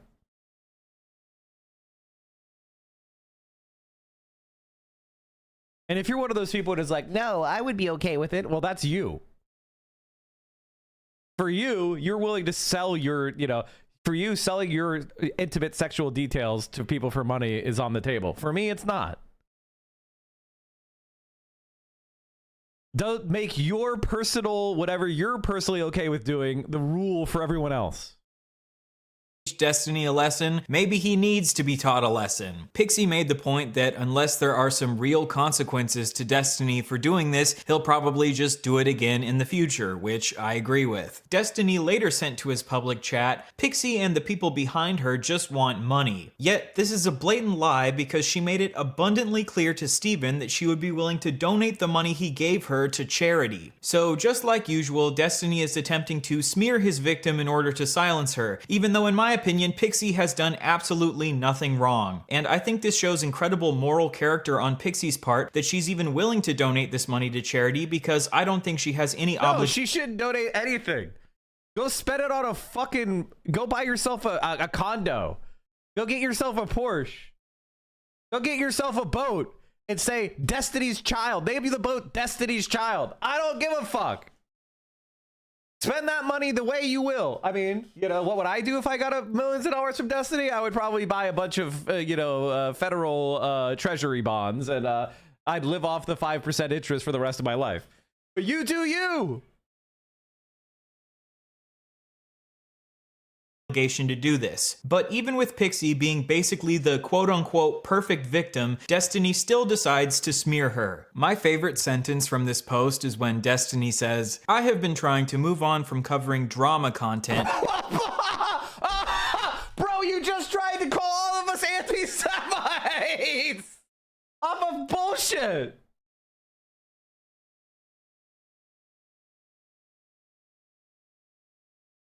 Oh, by the way, chat, like, in case you're wondering, whatever the victim, if you know of a victim out there and they need help and they're not sure they could raise enough money for a lawyer, or they want help or anything like that, you should hook them up with me. Any of Destiny's victims, hook them up with me. I'm not going to use them for content. I won't speak about it publicly. I will help you monetarily. We will figure this out. We will help you get accountability. All right. This is a blanket statement. Any of Destiny's victims, you can come forward to me. I'll keep it private. I'll help you out. We will figure out a way for you to get justice. This is a blanket promise. As it has had an increasingly negative impact on those in my life. Bitch, you loved covering drama content when it was other people's heads on the chopping block, but now you want to stop covering drama once your head is on the chopping block. After this, Destiny sent some— Whoa. Doesn't anybody else think we should abolish capital punishment? Said the condemned Nazi on the fucking gallows. Don't you guys see? I mean, after what happened in the Holocaust, do you really want to be the same as a Nazi? Said the Nazi. You don't want to, killing me would make you guys just as bad. Sons of Steel, thank you for the 10 tier 1s. And Socialism or Barbarism, thank you for the 5 tier 1. And I made that promise. We needed to do what was Destiny, what was done to Mussolini. Oh no, that oh no, I condemn your, we don't need to threaten or even joke about any kind of outside the realm behavior. Even metaphorically, no cause to violence. That's not allowed. If you're mad at Destiny, you know what we should be doing to Destiny? Taking him before the law. Civilly and criminally. If you ever see anybody posting his content, absolutely post these accusations and this information. If you see anybody sharing his shit, this shit should be posted instantly. Right, first comment should be Destiny is a sex criminal. Destiny is a revenge pornographer. Destiny abuses his family until the end of time. Honestly, you know what the best move for Destiny is right now? Retiring. Dismantling DGG, dismantling his fucking organizations, and retiring. Moving back to Omaha.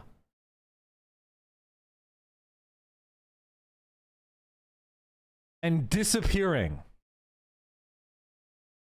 Messages to his chat that were even more defensive. I have never done anything maliciously, as any of the fucking insane allegations say. That's fucking retarded. My only crime was being too much of a gooner in 2023 and earlier. 100% sure. No, today, more people just leaked the idea that he was sending this shit in 2024.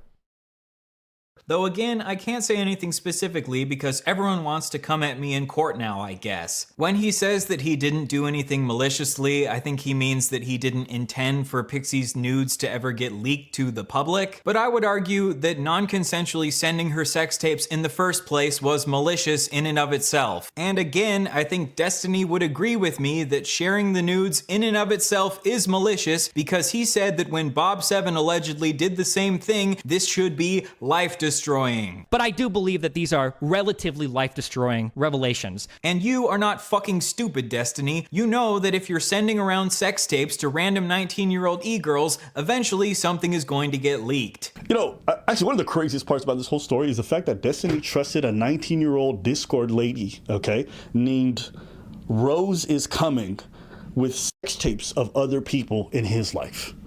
Nigga, if that's not compromised judgment, I don't know what the fuck is, okay? Also, your only crime is being too much of a gooner? Destiny's just a little bit of a goofy gooner. It's not like he committed any serious sex crimes. He's just a little gooner goblin. Look at my gooner goblin over there in the corner gooning. As usual, every single thing that Destiny says is an attempt to downplay, and refuse to take any fucking accountability. Then Destiny sent this to his chat. Bro, if I need to go on the sex offender list, I'm taking like 20 other streamers with me, okay? Lol W. Again, trying to deflect from taking responsibility by saying that a bunch of other streamers have done the same shit. If other streamers have done the same shit, then yeah, maybe they should be on the sex offender registry. Recently, another clip of Destiny resurfaced where he talked about how he knew that a bunch of— Are you going to be watching Hassan visit the Japanese Communist HQ today? Oh, damn, that sounds incredibly awesome. And yes, I will watch. I did recently visit the Austrian Communist HQ as well. The other day. That was a while ago. I didn't say anything about it, but was it awesome? Hell yeah.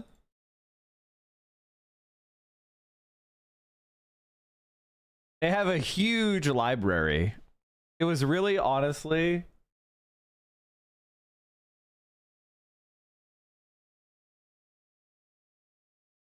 it was honestly kind of like humbling in the sense that you've seen so many generations of people that are fighting for a better world.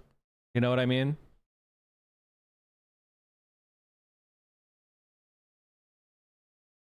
Seeing like the old like banners they used to carry like in the 20s and shit, the bullet holes from the Nazis. There's some like really important shit.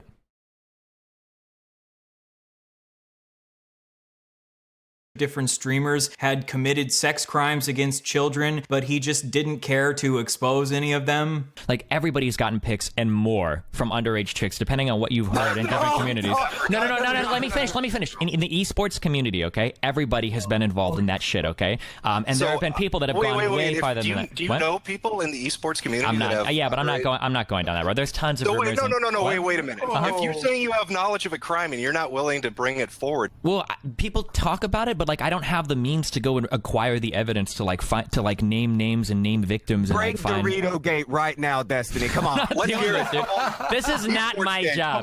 Listen, okay, I'm gonna be frank. I'm not gonna suicide my fucking career to go on some fucking vendetta against a bunch of fucking video game guys, okay? This is not my life. But now that his head is on the chopping block, I guess maybe he'll finally expose these abusers that he's been covering for years. And the last thing that Destiny has posted at the time of this recording was an absolutely hilarious meme on Twitter where he said, "Korean barbecue is a little overrated, but I've always loved the short rib at this place." And it's a picture of a Korean restaurant called Goon Barbecue. Again, implying that he's just too much of a gooner because gooner sounds a lot better than sex criminal. He is choosing to be his same old self, making jokes instead of taking accountability. This motherfucker has the absolute gall to release an entire manifesto about how Keffals needs to take accountability for her actions, but then once he's in shit, he takes absolutely no fucking accountability for his actions. reactions. Like, is this dude an actual fucking baby? Are you a child? In what fucking world is this the right way to respond to the fact that you violated one of your friends and, in your own words, severely psychologically damaged her? Never in a million years could I imagine being a soulless, heartless piece of shit like this who treats my best friends like actual human garbage. And for you to get up on your high horse and act like you're the moral police of the universe who has any place to judge other people while acting like this is fucking insane. You know, with this whole situation, I don't think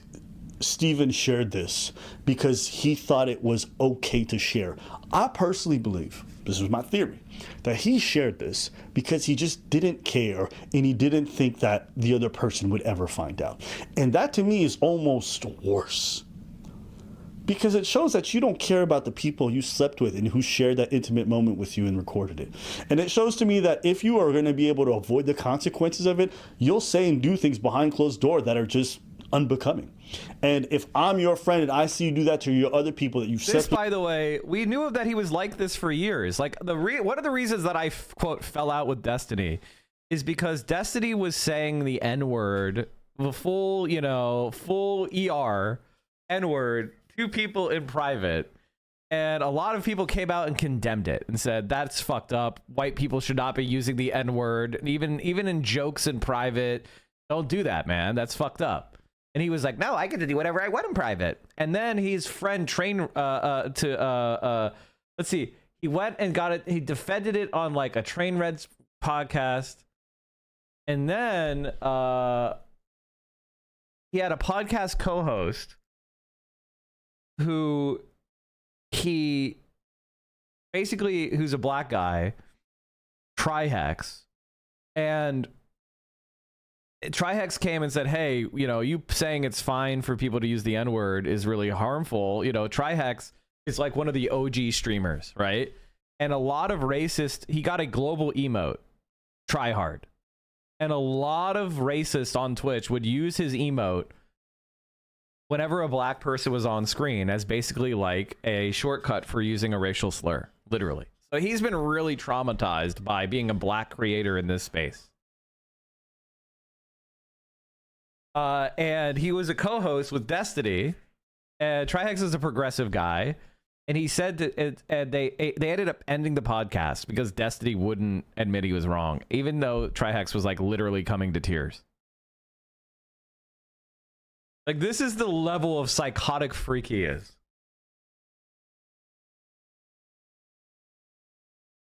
And you call friends, then I can only imagine that even for me, I might not be safe and I can't trust you. And what I see is another more failing where it's like when no one's watching, you're not doing the right thing. You can massage it however you want. It's a shitty thing to share a sex tape, but it's not the worst thing. I'm sorry. That's fucking garbage behavior, okay? It just is. Call it a spade. It's garbage behavior. Don't mush it over because you like your favorite streamer. Don't mush it over because you think he's important politically. It's garbage behavior. Right? What is his importance politically? What is his important politically? Like the idea of like, oh, separate the art from the artist. You know, Destiny is doing lots of stuff in politics. What the fuck are you talking about? He's been incredibly damaging in politics. When he tried to intervene in the Omaha mayor's race, the candidate he support finished 6th place out of 6. Anybody he works with is going to have their reputation damaged because he's irredeemable. As far as his political acumen, he was supporting Joe Biden 3 days before Joe Biden dropped out. Destiny was doing stuff on Jubilee saying how Biden should stay in. Biden should stay in. His fucking political acumen is none. His analysis is dog shit. His political effectiveness is 0. I mean, one time he did a canvas, and the women who showed up were so sexually harassed, he had to have a whole stream about sexually harassing women who show up at his events for politics, and his conclusion was that they need to stand up for themselves better. What? What? That was his conclusion. Oh, are you being sexually harassed at my events? Well, you need to have a thicker skin. That was his conclusion.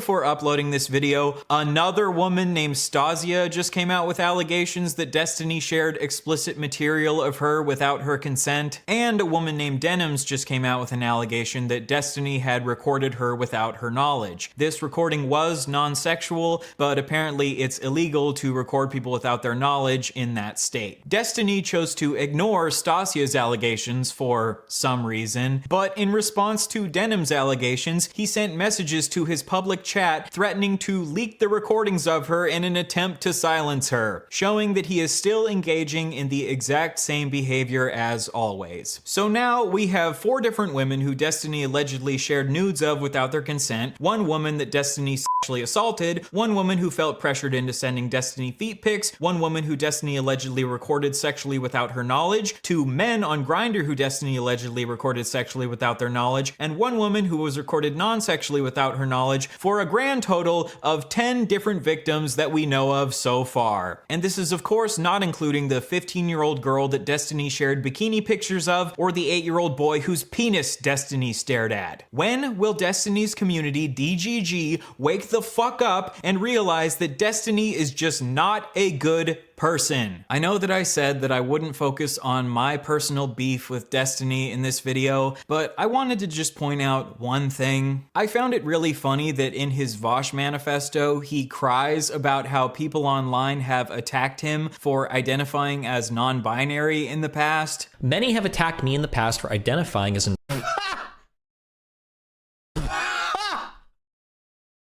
preposterous. He doesn't identify as non-binary. He just uses that in bad faith to attack people and go like, oh, I'm trans, because he was saying transphobic shit about trans people. So then he goes, well, I'm non-binary, and who are you to judge my trans? And so then because he says he's non-binary, he can then attack trans people. It's a bad faith lie.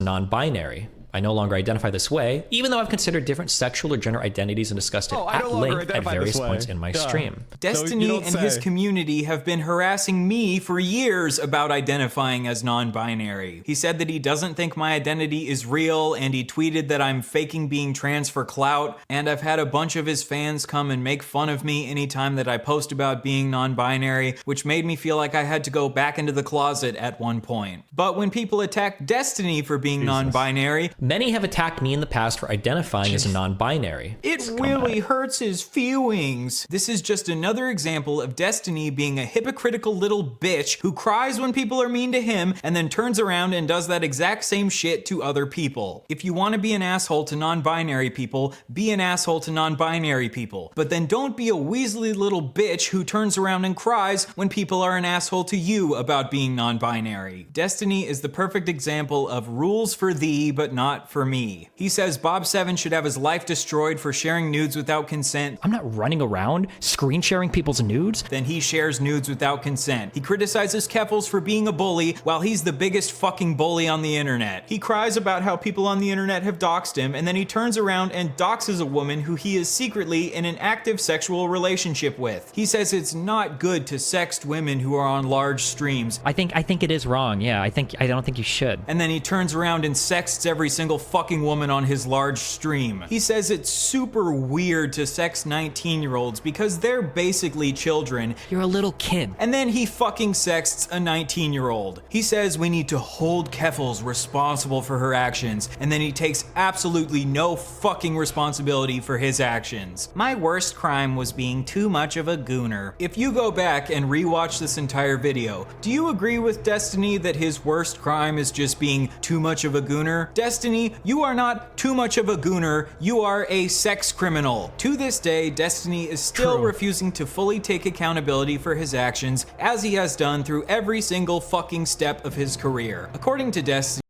I know that a lot of people are going to be mad at me for saying this, but I'm going to say it anyway. I hope when Hassan gets back, he can watch this video, because it does need to get boosted. Obviously I'm not suggesting that you like badger him, and if you, by the way, if you go into Hassan's chat and you're like, Mike says this and he's mad at you, blah blah blah, I will ban you from here. If you harass Hassan or post negatively about Hassan here, because he's my friend and colleague, you're gonna get punished. Be good faith with people that we work with that are on our side. Don't be an asshole. Don't be annoying. Don't be a good representative of this community when you go in other places. Okay? Don't run around being a dick. When I'm a dick on my chat and on my stream, I'm being a dick toward the evil people that we're watching. I'm not being a dick to interpersonally. Try not to be a dick interpersonally. Be a good representative of this community. But that being said, I hope Hassan does watch this because it needs to be boosted. And there is a conspiracy to algorithmically suppress, not through like the platforms or anything, but through large content creators that Destiny has blackmail on to not talk about this stuff. So this stuff needs to be boosted from our end. Destiny says he has 20 people that he has blackmail on. I believe him. He's probably blackmailing them right now.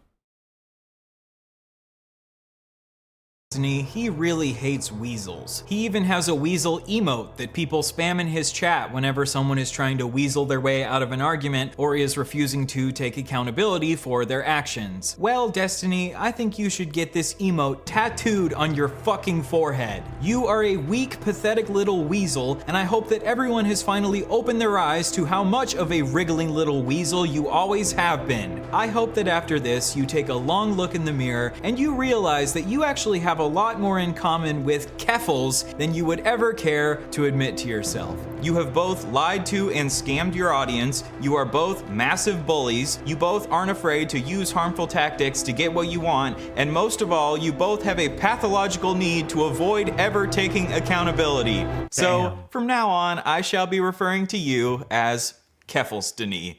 How's that for a nuke, buddy? Anything else?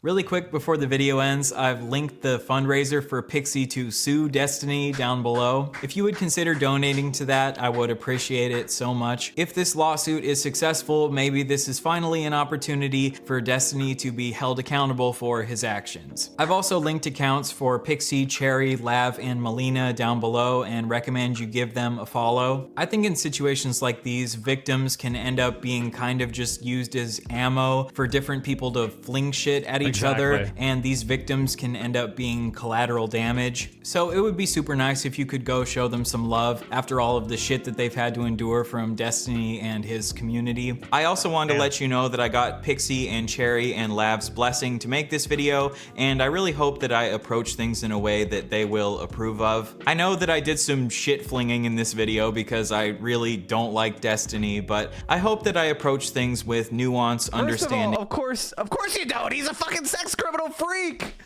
How could anyone like him? This is one of the things that always shocked me because it was just like there were so many. Like, I'll give you an example. It's like when I was talking about Bo of the Fifth Column being a fucking labor exploiter, and people were like, "Well, but he makes YouTube videos and he has 100,000 subscribers or 1 million subscribers." Sure, he's a labor exploiter who exploited over 200 women, but what about the clout he could give me? And I was like, "Just sell it out for that." I couldn't believe it. I've always loved your gloved off approach to Epstein. Why? Well, I mean, by the way, I've actually not even been that mean. And empathy for the victims. Also, in a little over a month, I have a massive 3-hour-long project that I've been working on for the last 6 months or so coming out. I think this is gonna be the last traditional commentary video that I make on this channel. If you wanna see more like short form commentary videos, go check out my other channel, which is also linked in the description. Also, don't forget to subscribe to this channel if you wanna see that massive project that I've been working on. All right, I'll see you then. Oh, hell yeah, dude. You chat? But I think it's up to 120,000 views since we started watching it. Let's fucking go. Algorithmic boost this shit. I think we might have actually altered the algorithm a little bit. I will sub to him for this. And so should you. You should like, comment, and subscribe.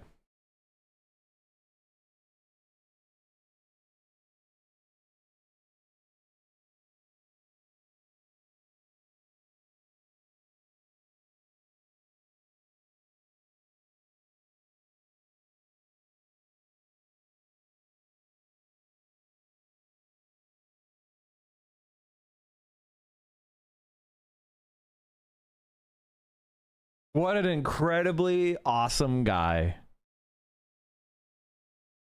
All right, chat. Well, look at that. Hello? My comments not posting?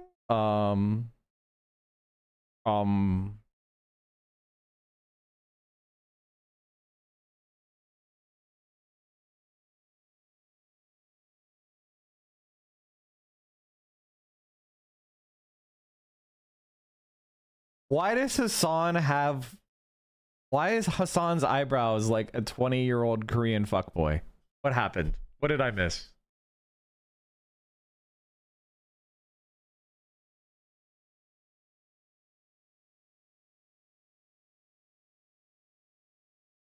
This looks like he got taken through the K-pop machine.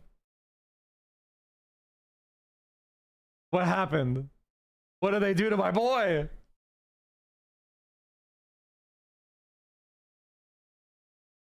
He looks a lot younger. They really did. He does look a lot younger. He got the Turkish eyebrows. That's crazy. Also, we love scum art. Scum art is the best. Oh yeah, one more epilogue. How is Dan Saltzman, Destiny's best friend, acting?